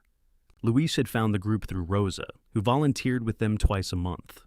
Their project was a section of river trail damaged by summer runoff. The work involved clearing brush, resetting stones along a muddy slope, and digging a shallow channel so the next heavy rain would go under the path instead of through it. Denise divided us into teams. When she learned where I had worked, she pointed toward a stack of perforated pipe. "You can help with the drainage. I supervised water treatment. That doesn't mean I'm a drainage engineer. You know more than Gary." A man in an orange cap raised his hand. Gary has no defense. We carried the pipe toward the damaged section. The work was ordinary and physical. Nobody asked me where I had been the night before. Nobody wanted me to explain Grant or Claire or the meaning of a toast. They wanted to know whether the channel had enough slope and if the wheelbarrow tire looked low. I checked the tire. It was low. Within an hour, I had started rearranging the pipe layout. Denise stood over me while I shifted a coupling. "What are you doing? This elbow will collect debris. Did we ask you to redesign it? No. Is our design bad? Yes." Gary, leaning on his shovel, said, "I feel attacked." Denise studied the channel, then crouched beside me. "Show me." I explained where leaves would gather and why the pipe needed a straighter approach. Denise listened, asked 2 questions, and nodded. "Good," she said. "Now, let Gary do it." Gary took the coupling from my hand. "I'm sensitive," he warned. I heard. It was harder than it should have been to stand back. Gary installed the pipe correctly. Not the exact way I would have done it, but correctly. When he finished, Denise poured a bucket of river water into the channel. It moved through without pooling. "Look at that," Gary said. "Raise myself and everything." Luis choked on his coffee. I had not told him exactly what Leah said, but he knew enough. "Careful," I told Gary. "Somebody might give you a speech." At lunch, we sat on overturned buckets near the river. Luis handed me half a meatball sandwich wrapped in foil. "Rosa packed 2, he said. "She knew I'd come." "She knows you better than you think. I've met her 6 times. That puts her ahead of most of your family." I looked at him. He chewed and stared at the river, having the decency not to apologize for a sentence he meant. After a minute, he nudged my boot with his. "April," he said. "What about it?" "The train." "I haven't thought about it. You corrected my understanding of train doors in under 30 seconds. You thought about it. 6 days is a long time to spend with you. We'll get separate rooms. On the train, they're called roomettes." His grin widened. Interested, I tore the foil into a strip. I had never traveled anywhere without a purpose attached. Work conferences, Leah's college moves, repairs at my brother's house before he moved to Arizona. Even vacations with Claire had come, with schedules so detailed that missing a museum felt like breach of contract. "What does it cost?" I asked. Luis pulled a folded brochure from his jacket. "You carry that around?" Today I did. He had circled dates and written prices in the margins. We would start in Albuquerque, stop in Flagstaff, then continue to Los Angeles. Rosa planned to fly out and meet Louis there after what she called his pump pilgrimage. "You don't have to decide now," he said. I folded the brochure and put it in my pocket. "That isn't a yes. You took the paper. You were littering." We returned to work. At 3:20, my phone vibrated inside my vest. "Evan." I wiped my hands on my jeans and answered. "Everything all right?" Define all right. In the background, a drill whined, stopped, then whined again. "What are you doing, trying to find studs in a wall built when people distrusted straight lines?" "The storage wall?" "Yeah. The electronic finder says there's a stud every 4 inches or no studs anywhere. Plaster and lath." That was my guess. "What's Leah doing?" Insisting the stud finder worked on a video. I heard her say, "It did." "You have a small magnet?" I asked. Evan relayed the question. There was movement, then Leah's voice closer to the phone. "Why?" "Run it slowly across the wall. It'll catch on the nail heads securing the lath. Mark a vertical line of them." We tried a magnet. "What kind?" "The one from the refrigerator." "What's on it?" A pause. "Bellini's phone number?" "Use a stronger magnet." "Where do I get one?" "Hardware store. You have 6 in your utility room. I'm at Riverside Park. What are you doing there?" "Working on the river trail." Silence. "With Luis?" "And 19 other people." "You're doing construction?" "Drainage." "For strangers." They asked for 1 shift. I heard her breathe out. "So you can spend all day doing free labor for people you don't know, but you can't help me install shelves?" I looked down the slope. Gary was waiting with 1 hand on a wheelbarrow. Denise was measuring the finished channel. "They asked me to do 1 specific job," I said. "They didn't schedule my retirement through December. That isn't fair." "No, it's different." Evan said something I couldn't make out. Leah answered him. "I'm not fighting." "You're on speaker, aren't you?" I asked. "You were." "Get a rare earth magnet. Mark the nail lines. Don't hang anything until you know whether the plaster is separating from the lath. Could you come look after you're done?" "No." The answer came more easily this time. Leah was quiet. "All right," she said, and ended the call. Gary whistled softly. "I wasn't listening," he said. The river was. I put the phone back in my vest. By 4, the drainage channel was finished. Denise tested it with 3 buckets of water, then made us adjust 1 low section by 1/2 inch. I liked her immediately for that. "We meet Tuesdays and Thursdays," she told me while we loaded tools. "Come when you want. Don't come when you don't. No schedule. We have a schedule. We just don't put your name on it without asking." Luis had told her something. I gave him a look. He became fascinated by a rake. "I'll come Tuesday," I said. Denise nodded as if I had agreed to bring paper plates. At home, I showered mud from my legs and found 2 photographs from Evan on my phone. In the first, he and Leah stood beside 3 mounted shelving rails. They were crooked. In the second, the rails had been removed and the wall was marked with neat vertical lines of blue painter's tape. Evan had written, "Magnet worked. We're starting over tomorrow." I zoomed in on the picture. Leah had plaster dust in her hair. Her face was tired, and she was holding the level I left behind. I began typing instructions about the top rail, then stopped and deleted them. Instead, I wrote, "Good call taking them down. Mark everything before you drill again." A minute later, Evan sent a thumbs up. Leah sent nothing. The train brochure was still in my jeans pocket. I smoothed it on the kitchen table and studied the red line winding across New Mexico and Arizona. Then I called Luis. "If we're going," I said, "I want the roomette on the left side after Gallup." He was quiet long enough that I thought the call had dropped. Finally he said, "Rosa owes me $20. You bet on me? She said you'd wait until Sunday. I can still change my mind. No refunds on marital wagers." When we ended the call, I wrote the April dates on the paper calendar beside my refrigerator. There was nothing else written on that month. For once, the empty space did not look like an invitation for somebody else to fill. I looked at April every time I passed the refrigerator. The dates were 5 months away, but writing them down changed the shape of the room. I had somewhere to be that nobody in my family had chosen for me. Leah did not call over the weekend. Evan sent 1 more photograph of the shelving rails. They were level this time. I enlarged the image, checked the spacing, and noticed they had used the wrong anchors in the lower left corner. I typed, "Those red anchors aren't rated for plaster," then I deleted it.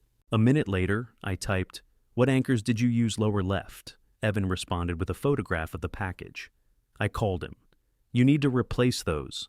Leah said you'd say that. She knew?" She guessed. Then why did you use them?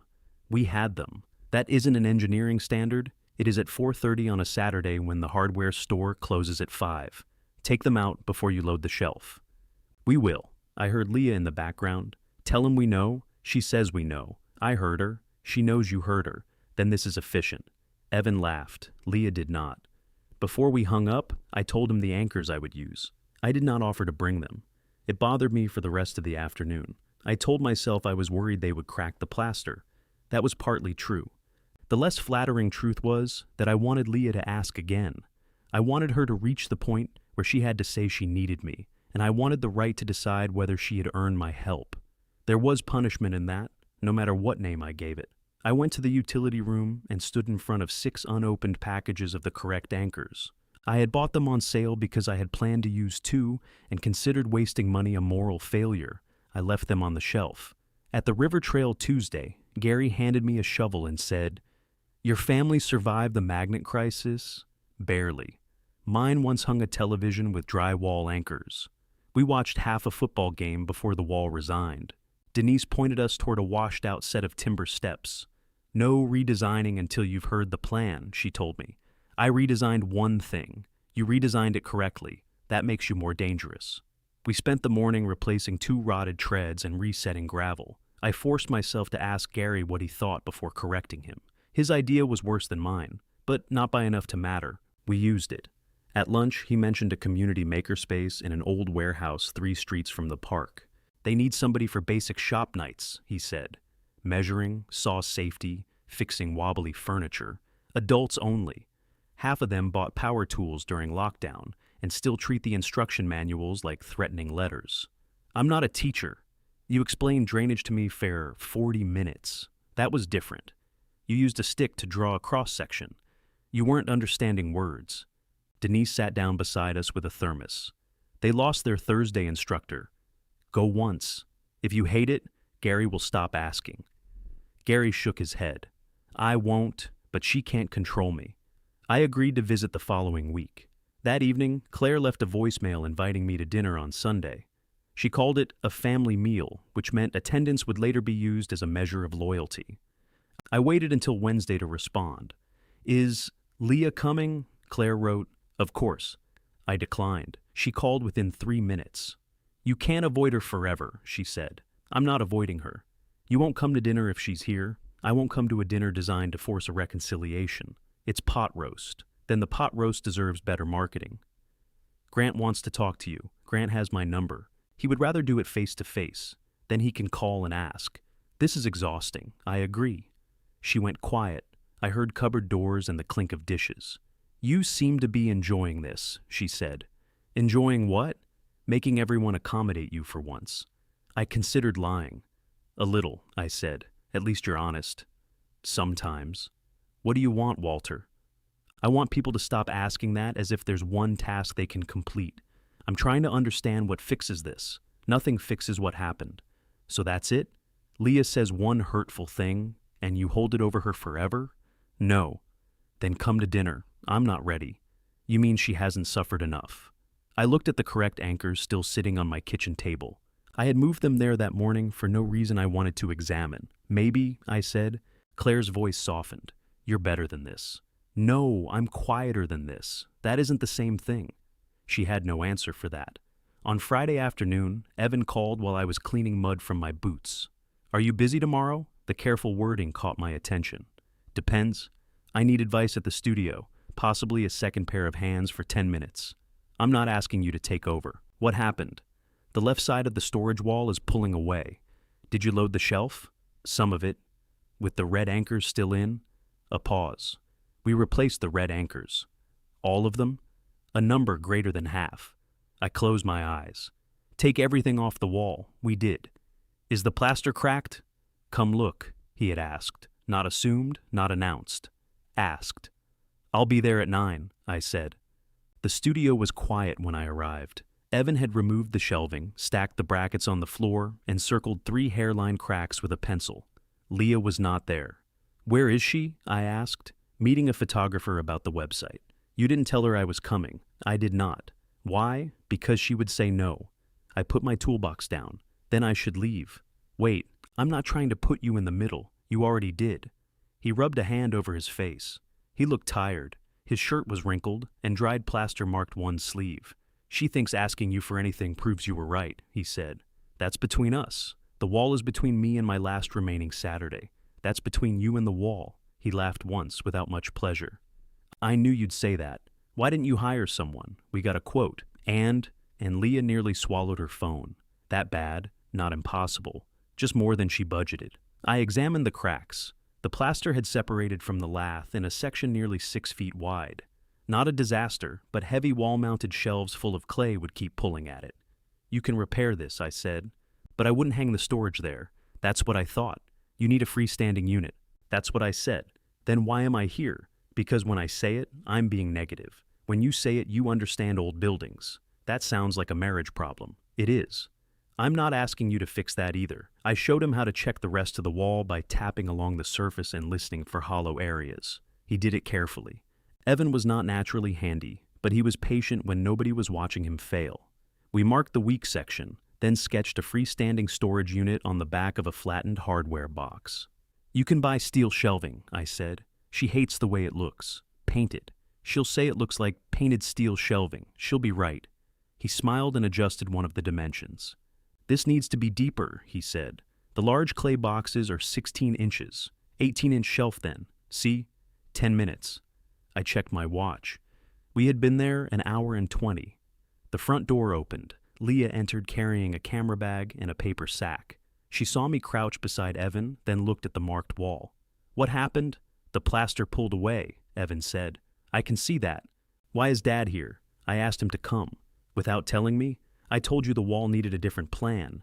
You did not say it was separating. I sent you pictures. You send terrible pictures. I was documenting plaster Leah, not shooting a perfume ad. She set the bag down. You went behind my back. I called someone who knows what he's doing, so I don't?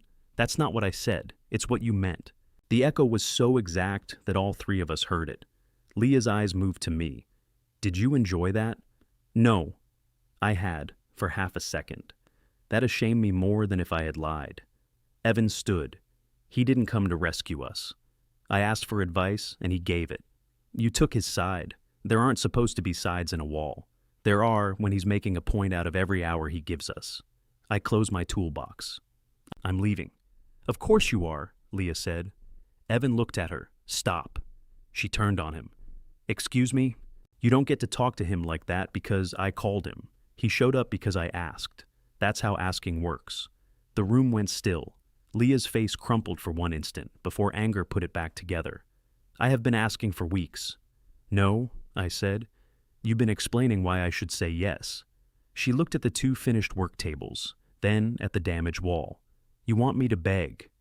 The accusation landed because part of me did. I don't want that, I said. You do. You want me to admit I can't do this without you. I picked up the package of anchors I had brought and set it on the folding table. I think you can do it without me. That's worse. She grabbed the paper sack and carried it to the back room. A door shut. Evan stared after her. I'm sorry, he said. For which part? All of it. I handed him the sketch of the freestanding unit. Give her a few minutes. You say that like you're not the one leaving. I'm not her husband. No, he said. You just taught her what leaving quietly looks like. I stood with one hand on the toolbox handle. Evan immediately looked sorry, but the sentence was already in the room. I left before either of us tried to improve it. At home, the train brochure lay beside the calendar. The 6 packages of anchors were gone from the utility shelf. 5 were now on the studio table, and 1 was open in my toolbox. I had helped. I had also left. Both things could be true, and neither made me feel as righteous as I wanted. Righteousness wasn't much company. By Sunday afternoon, I had replayed Evan's sentence enough times to hear every version of it. You taught her what leaving quietly looks like. He had apologized by text that morning. I had written, "You weren't wrong." He responded, "Still shouldn't have said it." That was more accountability than my family usually managed in one exchange. At 5, the doorbell rang. Grant stood on my porch holding a glass casserole dish covered in foil. He wore his Navy vest again, though the weather had warmed enough that he didn't need it. Claire sent pot roast, he said. I declined dinner. She said declining dinner isn't the same as declining leftovers. That sounds like Claire. She also said I should bring the good container, so you'd have to return it. I looked at the dish. Is this the good container? I don't know.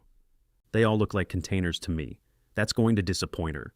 He shifted the dish to his left hand. His right shoulder was still bothering him. I could tell by the way he held his elbow close to his body. You want to come in? I asked. I'd like to. I stepped aside. Grant had been inside my house before, but never alone. Usually he came with Claire and stood in the living room studying the walls as if they contained information about my former marriage. He placed the dish on the kitchen counter. The retirement watch was safely in the drawer. The train brochure was not. It lay open on the table beside my calendar. Taking a trip? He asked. In April? Where? Albuquerque to Los Angeles by train? He looked surprised. You hate traveling. I hate airports. You hated Florence. I wasn't in Florence. Right? We both remembered who had been. I took 2 plates from the cabinet. Have you eaten? Claire thinks I have. I peeled back the foil. There were carrots arranged around the roast in a way that suggested Claire had supervised their placement. Grant sat at the table while I warmed 2 portions. He watched me move around the kitchen. You've changed things, he said. What things? The table used to be over there. That was 15 years ago. I suppose it was. He had been in this house once when Leah was 23 and moving into her second apartment. We met here to divide furniture she wanted from both homes. Claire and Grant brought a van. I had a truck. Leah spent the afternoon deciding which pieces of her past matched. You came to talk, I said. Grant unfolded his napkin. You don't make small talk easy. I warmed a carrot. That was very welcoming. We ate for a minute. The pot roast was good. Claire's pot roast had always been good, which was inconvenient during arguments. Grant set down his fork. I should have said something at the dinner. Yes. I'm trying to apologize. I'm helping you stay accurate. He leaned back, then remembered his shoulder and sat forward again. What would you have had me do? Stand up while Leah was speaking and correct her? You could have corrected her afterward. In front of everybody? You accepted it in front of everybody. I didn't ask her to say it. Did you enjoy hearing it? His eyes moved toward the window. That was answer enough, but he gave me another. Yes, he said. I waited. For one moment, yes. I enjoyed it. He rubbed his thumb against the edge of his plate. More than I'm proud of. Why? You know why? I want to hear you say it. He laughed without humor. You really do make everything an inspection. Grant. Because I have spent 21 years wondering whether I count. You're married to her mother. That isn't the same. No. Leah calls me when she's scared. She asks my advice. She gave me a father's place in every private way that mattered. But whenever you entered the room, I became Grant again. You are Grant. You know what I mean. Unfortunately, I did. He continued. I could spend 5 hours talking her through a decision, and you could arrive, replace a broken outlet, say 8 words, and she'd look relieved in a way she never looked with me. So, you resented me. I envied the certainty. You never had to wonder whether one argument would get you pushed out of the family. You think being her biological father made me certain? It made you permanent. The word caught me. I had never felt permanent. Not after Claire took her belongings from our bedroom and moved into the guest room. Not when Leah began spending more of her time at the house Claire and Grant bought. Not when invitations arrived addressed to all 3 of them, with my name added later by hand. But perhaps Grant had looked at me and seen the one thing I could not see from inside myself. You were afraid she'd stop choosing you, I said. Yes. So at my retirement dinner, she made the choice public. He nodded. And you liked it? Yes. Even though it was false. His mouth tightened. It wasn't entirely false. I didn't say you didn't help raise her. I did more than help. Then why does your part need mine reduced? It shouldn't. But it did. He looked down at his plate. I should have said, your father raised you too, he said. I thought of it later. That's usually when people think of the brave sentence. You're not famous for saying things in the moment either. No. He picked up his fork, then set it down again without taking a bite. You want to know what Leah remembers about you? I want Leah to tell me. She has tried. That isn't an answer. She remembers waiting for you to notice. I felt my shoulders tighten. Grant saw it. When she was upset, you fixed the nearest object, he said. If there was nothing broken, you found something. a loose cabinet hinge, a tire with low pressure, anything that let you stand beside the problem without looking directly at it. I know about the sink. It wasn't just the sink. You enjoyed being the person she went to. Yes? You never encouraged her to talk to me. No. The honesty was ugly but clean. Why would I? He continued. You already had the title. Those conversations were the only thing that felt like mine. There it was, not a conspiracy. Not Claire scripting every moment. Just 3 adults protecting the parts of Leah that made each of us feel necessary. I had stayed silent because usefulness was mine. Grant had stayed inviting because emotional access was his. Claire had managed the borders. Leah had grown into the arrangement and mistaken it for history. Are you sorry? I asked. For the dinner? For accepting a version of her life you knew was incomplete. He took his time. Yes, he said. But I'm not sorry she sees me as someone who raised her. I'm not asking you to be. I think part of you is. Maybe part of me is. He nodded, as if that was the first answer of mine he trusted.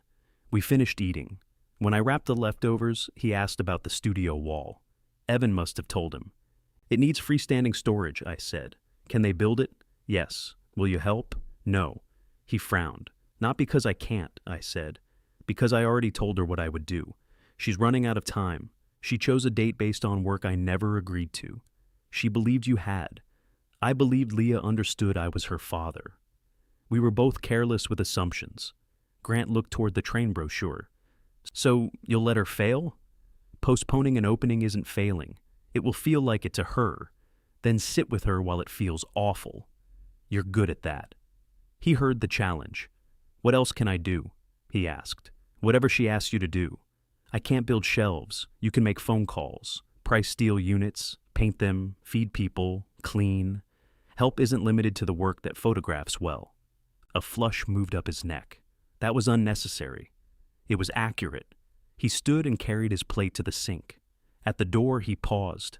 Claire did suggest, especially, he said. I looked at him. Leah wrote the rest, he added. Claire said the ending needed a stronger emotional focus. Of course she did. Don't use me as a source. You just drove to my house with pot roast and confessed. I'm new at this. So am I. He left the good container on my counter. At the makerspace Thursday evening, 12 adults stood around a scarred workbench while I demonstrated how to square a board. Gary leaned against a tool cabinet wearing a grin. I thought you said there'd be 8 people, I told him. I'm poor at numbers. You run the membership desk. Explains a lot. The class included a nurse repairing a dining chair, an accountant building a planter, 2 men restoring a dresser they found beside a dumpster, and a woman named Nina who had brought a cabinet door with no cabinet attached. Where's the rest of it? I asked. I left it home. Why? It's attached to the wall. Fair enough. I moved from project to project. Every time I reached for someone's tool, I made myself stop and ask, do you want me to show you, or do you want to try? Most wanted to try. Nina drilled a hinge hole in the wrong place, stared at it, and said, well, that's permanent. It's wood, I told her. Very little is permanent. We filled the hole, marked a new one, and tried again. When the class ended, the nurse's chair no longer wobbled. The planter was almost square. The dumpster dresser had lost one drawer front and gained several opinions. Gary locked the tool cabinet. Next Thursday? He asked. I thought this was one time. It was. Next Thursday can be another one time. My phone buzzed. The family group had come alive. Leah had written, opening is postponed to January 17th. Please don't call tonight. I don't want to discuss it. Claire responded first. I'm so sorry, sweetheart. Grant wrote, I'm proud of you for making a hard call. We'll get there. Evan added a red heart. I stood in the makerspace with sawdust on my sleeves, staring at the blank space beneath their replies. I wanted to tell her it was the right decision. I wanted to tell her 7 weeks had never been realistic. I wanted to tell her January would give the plaster time to cure and the finish time to harden. Every sentence began with correction. I put the phone in my pocket. Next Thursday, I told Gary. One more time. At 11:14, Leah sent me a separate message. Are you happy now? I was in bed with the train brochure on my nightstand and a library book open across my chest. I had read the same paragraph 5 times. I typed, no. 3 dots appeared, disappeared, then returned. You got what you wanted. I sat up. You made a responsible decision about your business. That isn't something I did to you. Her reply came immediately. That sounds exactly like happy. I looked at the words until the screen dimmed. The truth was not clean. I wasn't happy she had postponed the opening. I knew how much the date had meant to her. I also felt vindicated. The blue schedule had promised that the entire project could rest on my availability. Now, reality had rejected the plan without requiring me to argue another minute. Part of me had wanted that. I called. She answered on the 6th ring. I said not to call. You asked me a question. I sent a text. My thumbs are slow. That has never stopped you from writing a 3-paragraph message about tire pressure. I heard traffic behind her. Are you driving? I'm parked outside the studio. Did you eat? Please don't do that. Do what? Change the subject to maintenance. I leaned against the headboard. You're right. That answer unsettled her more than an argument. Are you happy? She asked. No. Are you relieved? Yes. Because I failed. Because the date was hurting everyone. It was motivating everyone. Evan looked like he'd been sleeping under the work table. He always looks tired. He looked married tired. She made a sound that might have been a laugh if she weren't angry. Did he call you? She asked. Not about the postponement. He thinks January is better too. Maybe it is. You all get to be reasonable because I'm the one who had to call the printer. I'm the one who had to email everybody who already said they were coming. I had to tell the photographer to change the website after she spent all day building the page. I almost said the printer had probably seen dates change before. The sentence formed and waited. At the makerspace, I had started asking people whether they wanted a demonstration or a chance to try. The question worked with more than tools. Do you want advice? I asked, or do you want me to listen? Silence. Then Leah said, Who are you? I'm experimenting. With what? Not fixing the nearest object. Her breath caught softly. I want you to listen, she said. All right. She told me about calling the printer. The woman had been polite, which somehow made Leah feel worse. The invitations already printed would have to be discarded. 2 artists who planned to sell pieces on consignment could not commit to the January date. A food vendor had another event that night. Leah had spent an hour changing every mention of December 6th she could find, then discovered the date printed on 300 postcards in a box beneath her desk. I listened. Several times I had to stop myself from turning her disappointment into a checklist. When she finished, I said, That sounds awful. It was. I'm sorry. Thank you. We sat in the quiet of different rooms. Finally, she said, It's not just the date. I feel stupid. You made a plan with a bad assumption. The assumption was you. Yes. I really thought you wanted to help. I did want to help. Until the dinner. I looked toward the drawer where I had put the watch. Before the dinner, being needed felt close enough to being wanted, I said. Afterward, it didn't. She didn't answer. I should have understood the difference sooner, I continued. I also should have asked what you expected when I said we'd get you set up. I should have asked how much you meant. Yes? She laughed once, tiredly. You really can't let one go. You'd worry I was ill.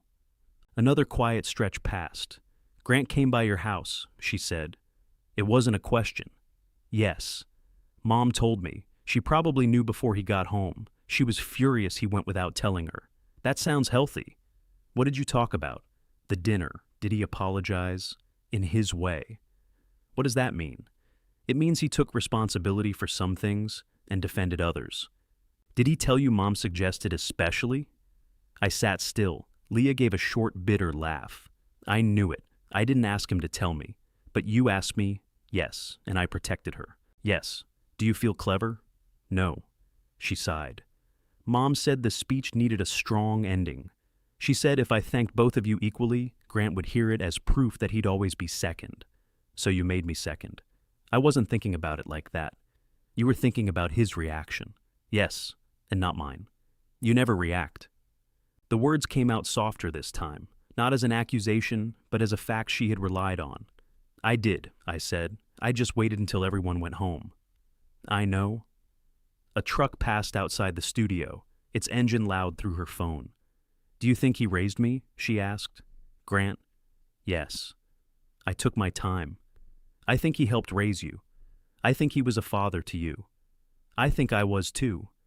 Even though I didn't come to you, You came to me for other things. Is that enough? It has to be. It's what happened. She was quiet long enough that I wondered if the call had dropped. Sometimes admitting you were there feels like I'm betraying him, she said, and admitting he was there feels like I'm betraying you. That sounds exhausting. It is. You don't have to choose a winner. I know that now. The now hurt, but I let it pass. The next Thursday at the makerspace, Nina arrived with the rest of her cabinet door. You said you needed to see the cabinet, she told me. I asked how the hinge mounted. You made a face. I have one face. That's what my ex-husband used to say. Gary raised both hands from the membership desk. No marriage talk near power tools. We spent 20 minutes realigning the hinge. Nina did the drilling herself. When the door closed evenly, she opened and shut it 6 times. I fixed that, she said. You did.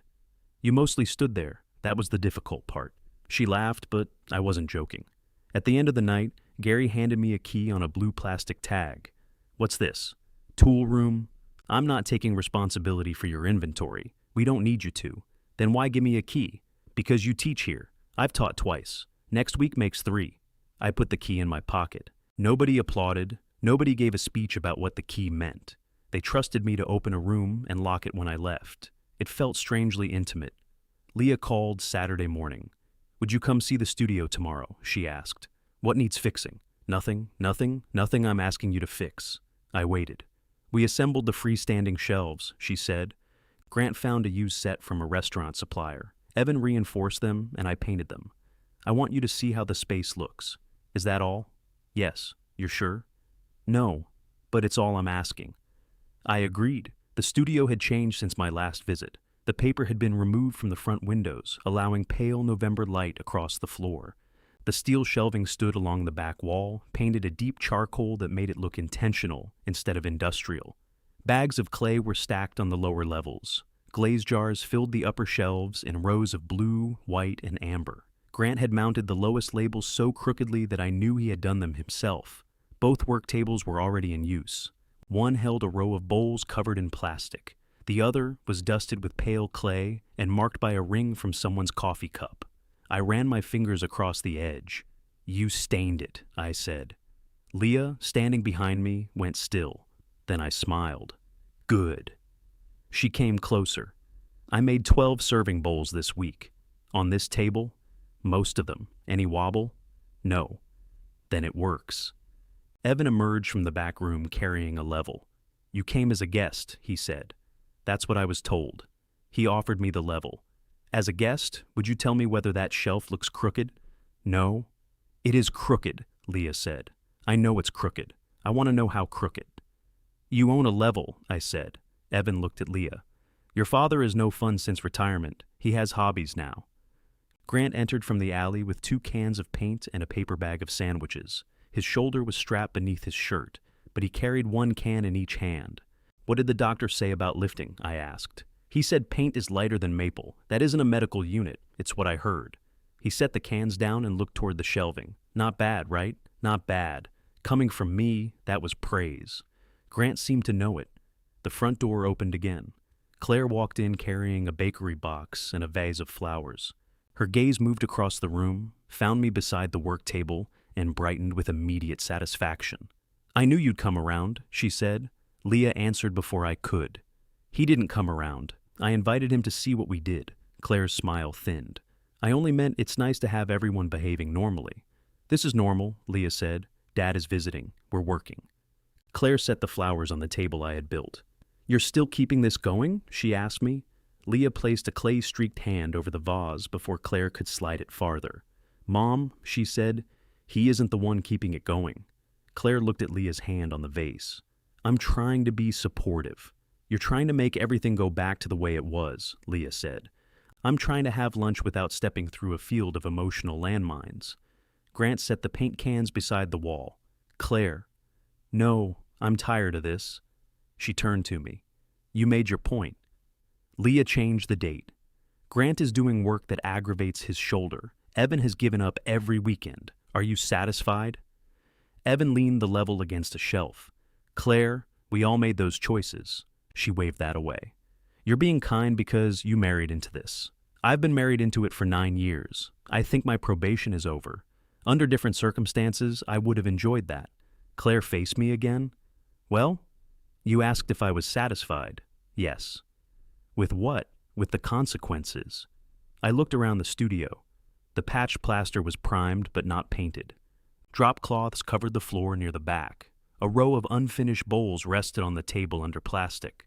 Nothing about the room looked ruined. The opening moved 6 weeks, I said. Nobody died.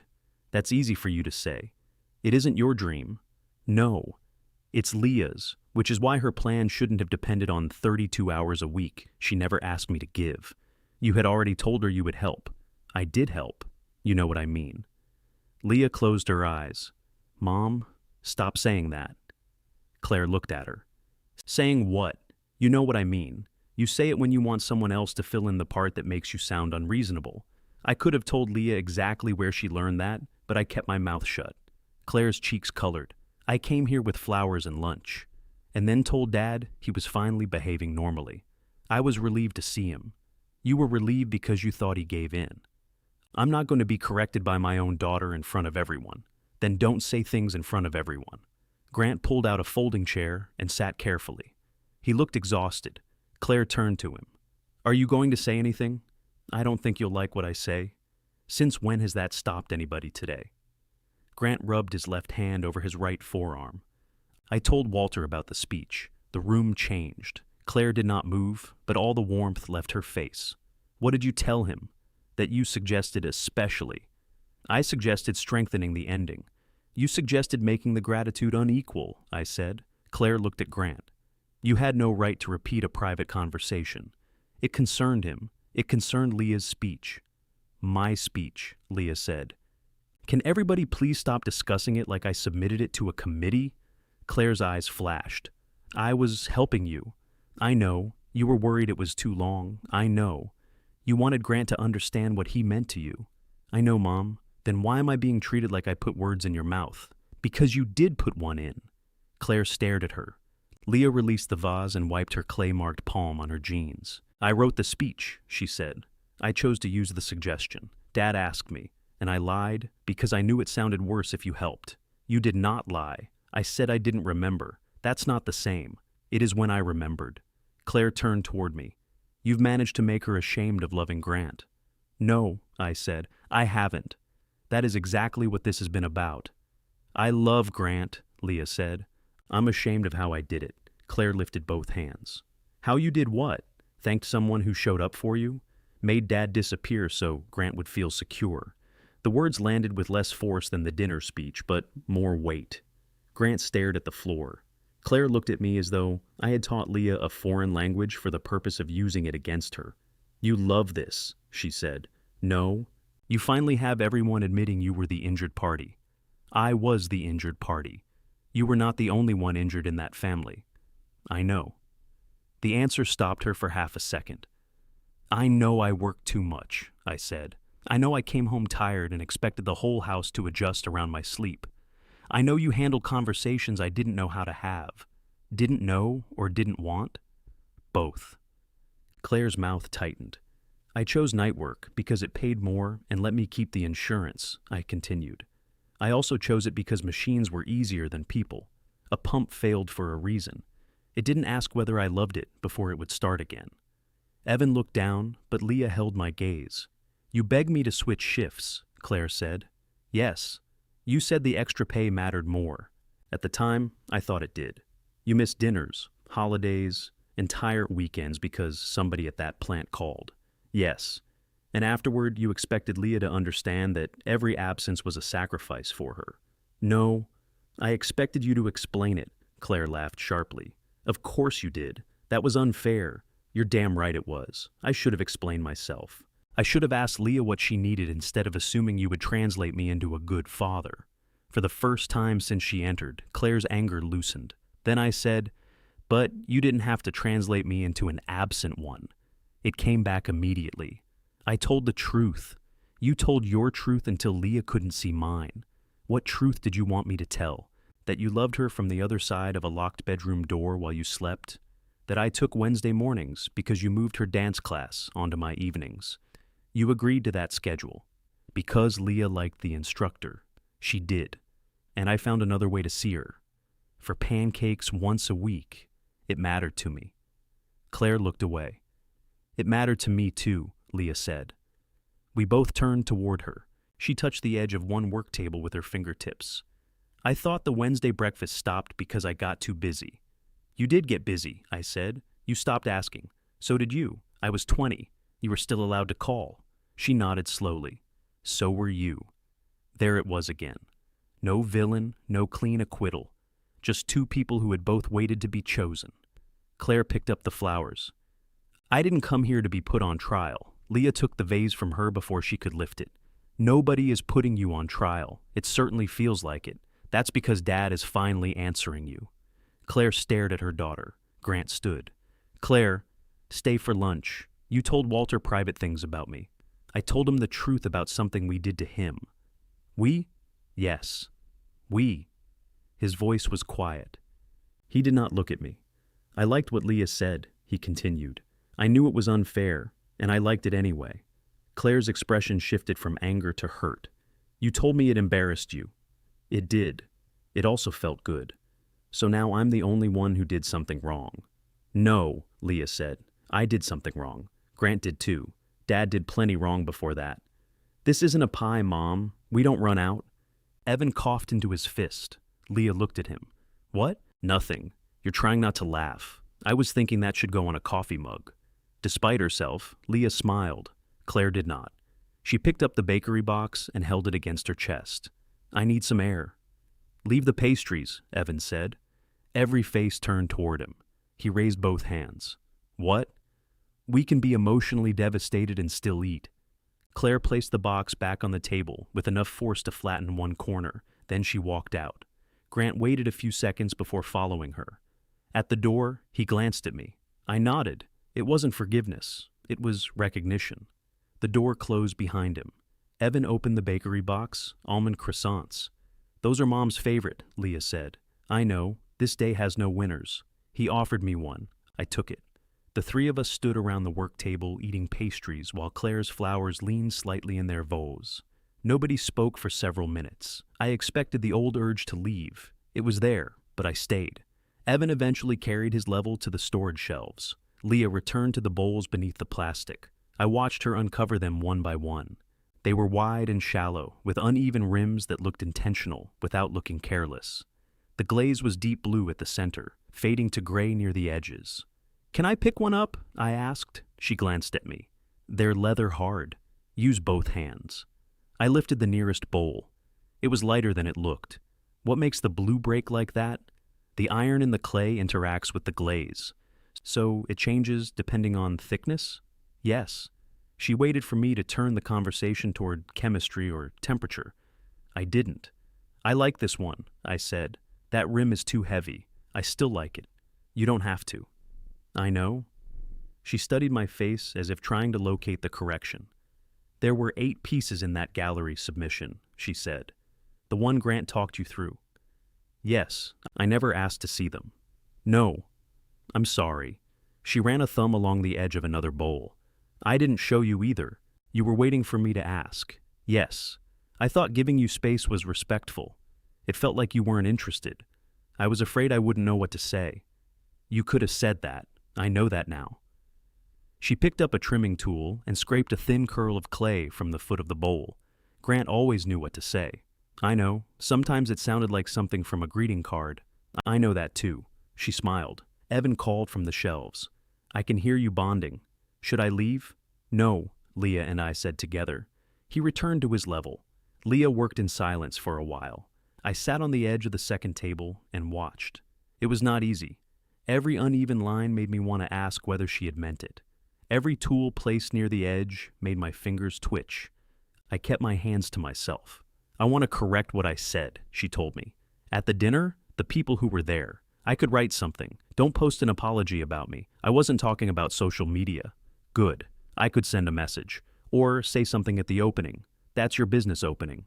The retirement dinner was your retirement dinner. Exactly. We don't need another event turned into a family correction. She set down the trimming tool. So, what am I supposed to do? I don't know yet. You always know. No, I usually pretend uncertainty is a maintenance problem. She considered that. Will you come to the opening? She asked. I plan to. Even before tonight? Yes. Her eyes filled, but she blinked it back. All right, she said. Then I'll ask again before I do anything. I nodded. She placed the bowl I liked on the table between us. For once, neither of us tried to improve it. The bowl stayed on the work table until it dried. Leah sent me pictures as the color changed. Gray clay became brown in the bisque firing, then deepened under glaze until the center looked almost black. She never asked whether I wanted it. I never asked what she planned to do with it. That became the shape of our conversations for a while. Small things, offered without hidden assignments. Do you know why this drill is making a clicking sound? Do you want advice or a diagnosis? Is there a difference? One is free and probably wrong. She sent me a video. The clutch was set too low. Another day she called and said, I have a question that will take 10 minutes. If it takes longer, tell me. It took 8. At the makerspace, Thursday stopped pretending to be temporary. Gary printed my name on the schedule without telling me, then covered it with his hand when I walked past. What's under there? Administrative material. You wrote my name. You don't know that. I can see Walt between your fingers. It could be Walt Disney. He's unavailable. See, I need you. I moved his hand and added a question mark after my name. He crossed it out. The adults in the class brought in increasingly ambitious problems.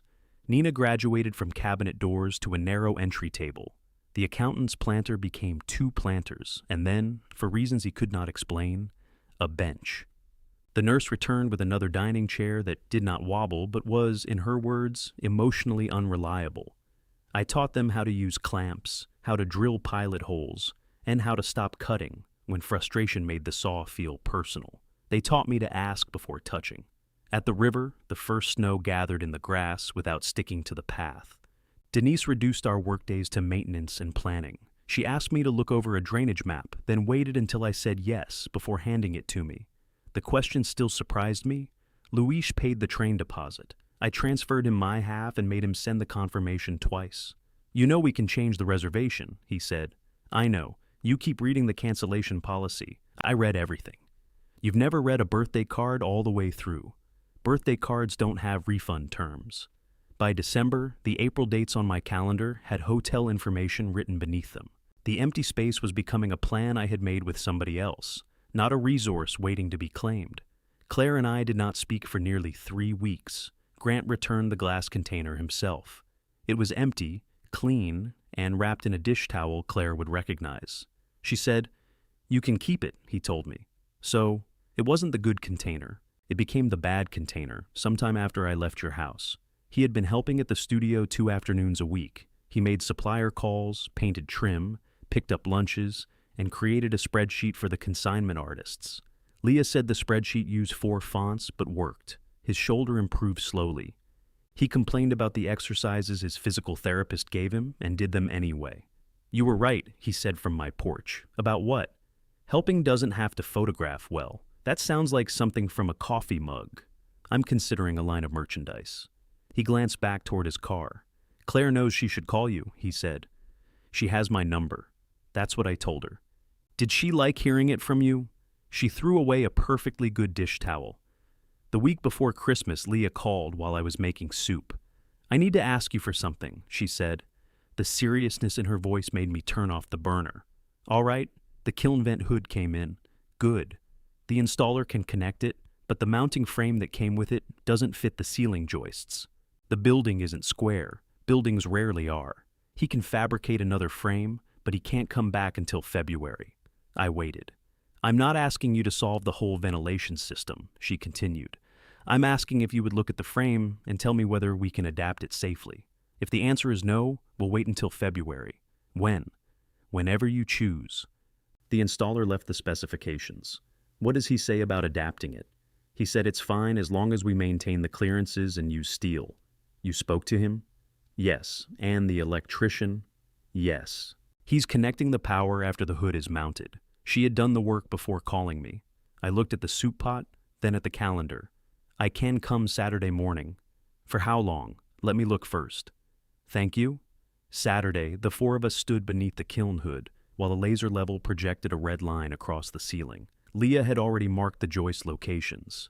Evan had photographed the labels on every component. Grant had arranged the fasteners in separate trays, all labeled correctly. I inspected the frame and read the specifications twice. It can be adapted, I said. Leah let out the breath she had been holding. How? Evan asked. We add 2 steel cross pieces and shift these brackets inward. The clearances stay the same. How long? Leah asked. A day if the holes cooperate.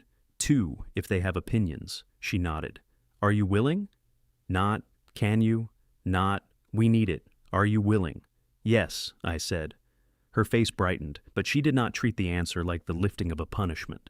We drove to the metal supplier together. Leah paid for the steel. Evan cut the cross pieces under my direction. Grant deburred the edges at a table, using his left hand more than his right.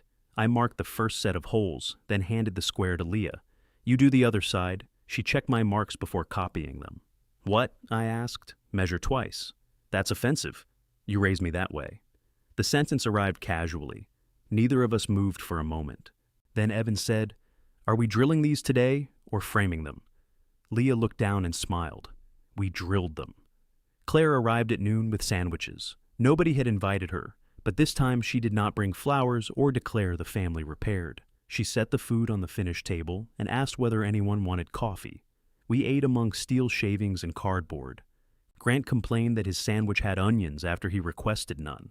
You need emotional support, I told him. I do. I can sit here while it feels awful. He looked at me, then laughed hard enough to grab his shoulder. Claire tried not to smile. She failed. After lunch, Leah and Evan went to the hardware store for different bolts. Grant carried the trash to the alley. Claire and I were left beside the kiln. She folded the sandwich wrappers into a neat stack. I was angry at you for a long time, she said. I know. No, you knew I was angry. You didn't know what about. That list is probably long. It is. She smoothed the top wrapper with both palms. I was angry that you left me to explain you. Leah would ask why you weren't coming to something, and I had to tell her you were working. She would ask why you were sleeping, and I had to tell her you were working. Everything came back to the plant. I know. And when we divorced, you still expected me to protect your place with her. I did. You didn't call enough. You didn't ask enough. You waited for schedules and then acted like the schedule was sacred. Yes. Her hands stopped moving. I started telling the story without the reasons, she said. At first because I was tired of making excuses for you, then because I was angry. Eventually it became the way I remembered it. I leaned against the work table. You made my silence mean whatever you needed it to mean. Yes, I made that easy. Yes. That doesn't make it fair. No. It was the closest Claire came to apologizing. Maybe it was the closest either of us could get, without reopening the marriage and trying to repair something that had already become another life. She looked at the table beneath my hand. These are beautiful. They're rectangles. Leah said you'd say that. The alley door opened. Grant returned carrying the trash can lid he had somehow detached. Claire stared at it. What did you do? It came off. They usually do. It came off differently. I took the lid from him and showed him how the hinge pin had slipped. Claire shook her head. You two are exhausting. But her voice held no edge. The kiln hood took 9 hours. At the end, it hung level and solid. The electrician would make the final connection. Monday. I wrote the required clearance on a strip of painter's tape and stuck it beside the bracket. Leah read it. Is this advice or a diagnosis? Label. Those are free. For family. We cleaned the floor together. Before I left, Leah walked me to my truck. The air was sharp enough to make our breath visible. Colored lights glowed in the tailor's window, reflected in the studio glass. I used your steadiness as permission, she said. I rested the toolbox on the open tailgate. Permission for what? To assume you'd be fine. To say things I would never have said about Grant, because everybody would have worried about hurting him. I closed the toolbox. You were the person I called when something broke, she continued. I treated that like a lesser kind of love because you made it look automatic, like the truck arrived by itself, the bill got paid by itself, the table appeared by itself. I helped create that. You did, but I used it. Her voice shook, though she did not look away. I'm sorry I thanked another man for raising me as if you were just standing nearby with a time card. I'm sorry I made your retirement dinner into a place where Grant needed to feel secure and you were expected not to need anything. And I'm sorry I asked what you could do for me before I asked if you were hurt. There was no explanation attached, No request that I absolve Grant or blame Claire. Nothing for me to correct. Thank you, I said. Is that all? For now. She nodded. Okay. I lifted the toolbox into the truck. Dad? Yes? I still want to correct it. I closed the tailgate. How? Before the opening, not during it. Just the people who were at both dinners and will understand what I'm correcting. Mom, Grant, Evan, Luis, and Marcy, if they'll come early. That sounds like an event. No microphone, no post, no applause. You can't control Luis. I'll warn him. I looked through the studio window. Evan was locking the tool cabinet. Grant stood under the kiln hood, explaining something with both hands while Claire put on her coat. What are you planning to say? The truth without ranking anybody. I took my time. All right, I said. The January opening arrived under a pale sky with snow-piled gray along the curbs. I wore the same suit I had worn to my retirement dinner. The gold watch remained in the kitchen drawer. When I reached the studio, the front windows glowed warm against the afternoon. Finished bowls filled the shelves. The charcoal storage units looked as though they had always belonged there. Music played quietly from speakers Evan had mounted without asking my opinion. Luis and Marcy stood near the work tables with paper cups of coffee. Grant and Claire arrived together, both cautious. Evan locked the front door so customers could not wander in early. Leah came from the back wearing a dark blue dress and clay-colored earrings. She looked at the six of us gathered around the tables, then at me. I asked you here early because there's something I need to say before we open the doors. Luis began to clap. Marcy struck his arm. No applause, Leah said. Luis lowered his hands. Leah took a breath. This time, she did not need a microphone. I said something at Dad's retirement dinner that was unfair, Leah began. Her fingers were linked in front of her. She looked at me, then at Grant. I thanked Grant for raising me. That part was true. Grant helped raise me. He listened to me, guided me, and loved me when he had no guarantee I would ever call him family. Grant lowered his eyes, but I said it in a way that made my father sound like a man whose only contribution was going to work. I was trying to make Grant feel secure, and I decided Dad was strong enough to be made smaller. Nobody moved. I thought there were different categories, she continued. Grant was the person who understood my feelings. Dad was the person who fixed things. I treated one as love and the other as labor. She placed a hand on the work table. I know how to use a level because of my father. I know how to check my oil, read a lease, make a budget, sharpen a blade, and sit in a waiting room without falling apart because of my father. I know that if I call him from a highway shoulder, he'll ask where I am before he asks what mistake I made. Luis looked down at his coffee. I also know Dad wasn't always easy to reach, Leah said. He tried to repair things when I needed him to listen. He sometimes waited for me to ask when I was waiting for him to notice. Both of those things are true. She turned fully toward me. You raised me. Grant raised me too. I was wrong to erase one of you to honor the other. I'm sorry.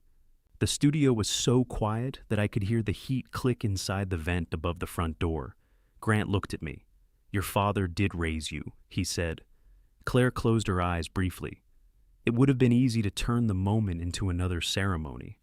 I could feel everyone waiting for my response, especially Luis, who had never met a silence he didn't want to improve. Thank you, I told Leah. She nodded. That's it? Luis asked. Marcy hit him again. What? He said. I'm emotionally available. The room laughed, including Claire. The tension didn't vanish. It loosened enough for us to breathe around it. Evan unlocked the front door. Within minutes, the studio filled with people carrying cold air on their coats. Leah's bowls disappeared from the shelves one by one, wrapped in paper and placed into bags. Grant stood near the entrance, welcoming guests as if he had been hired for the job. Claire arranged pastries, rearranged them, then stopped herself from moving the same plate a third time. I stayed near the back. At my retirement dinner, I had spent the evening watching people decide who I was. At the studio, nobody knew enough to decide. To them, I was a man drinking coffee beside a charcoal shelf. A woman in a red coat ran her palm above one of the work tables without touching it. These are gorgeous, she told Leah. Where did you find them? My dad and I built them. The woman looked at me. You do beautiful work. It's a rectangle. Leah smiled. That means thank you. The opening was crowded without becoming chaotic. Evan discovered the speakers were too loud and adjusted them before I could mention it. The kiln vent worked. The freestanding shelves stayed upright. Nobody asked me to inspect either one. Around 8, Leah brought me the deep blue bowl. A small white sticker was attached to the bottom. Not for sale. You kept it, I said. You said you liked it. I do. The rim is still too heavy. I know. She handed it to me with both hands. Late retirement present. I already got a watch. I know. Mom said you put it in a drawer. I looked toward Claire. She became very interested in a tray of cookies. That watch was from the department, I said. This is from me. I held the bowl against my chest. The glaze caught the studio lights, blue fading to gray along the imperfect edge. Thank you. You're welcome. A customer called Leah's name from the register. She turned, then looked back. Don't leave without saying goodbye. I won't.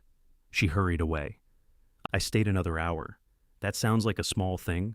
For me, it wasn't. At 9:15, Grant came to stand beside me.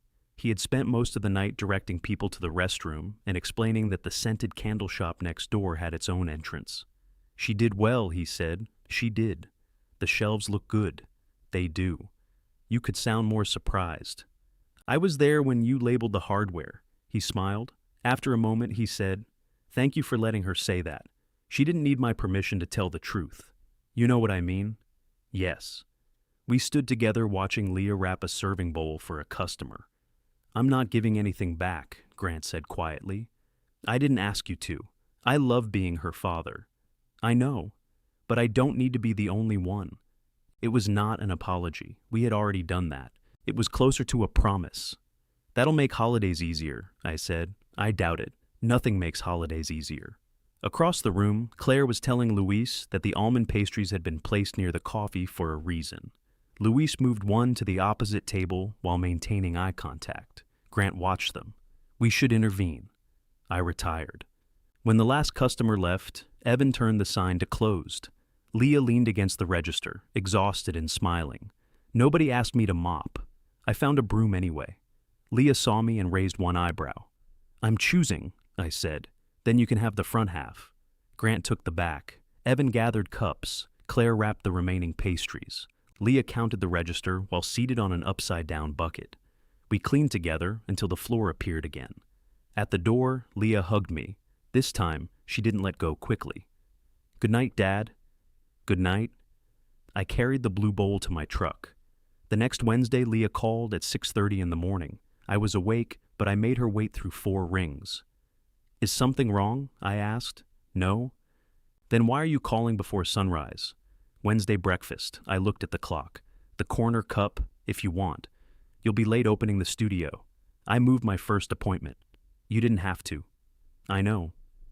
That answer sounded familiar. We met at 7. Donna brought coffee and gave Leah the wheat toast I never received. Why does she get wheat? I asked. She looks emotionally stable, Donna said. Leah glanced at my rye. That toast explains a lot.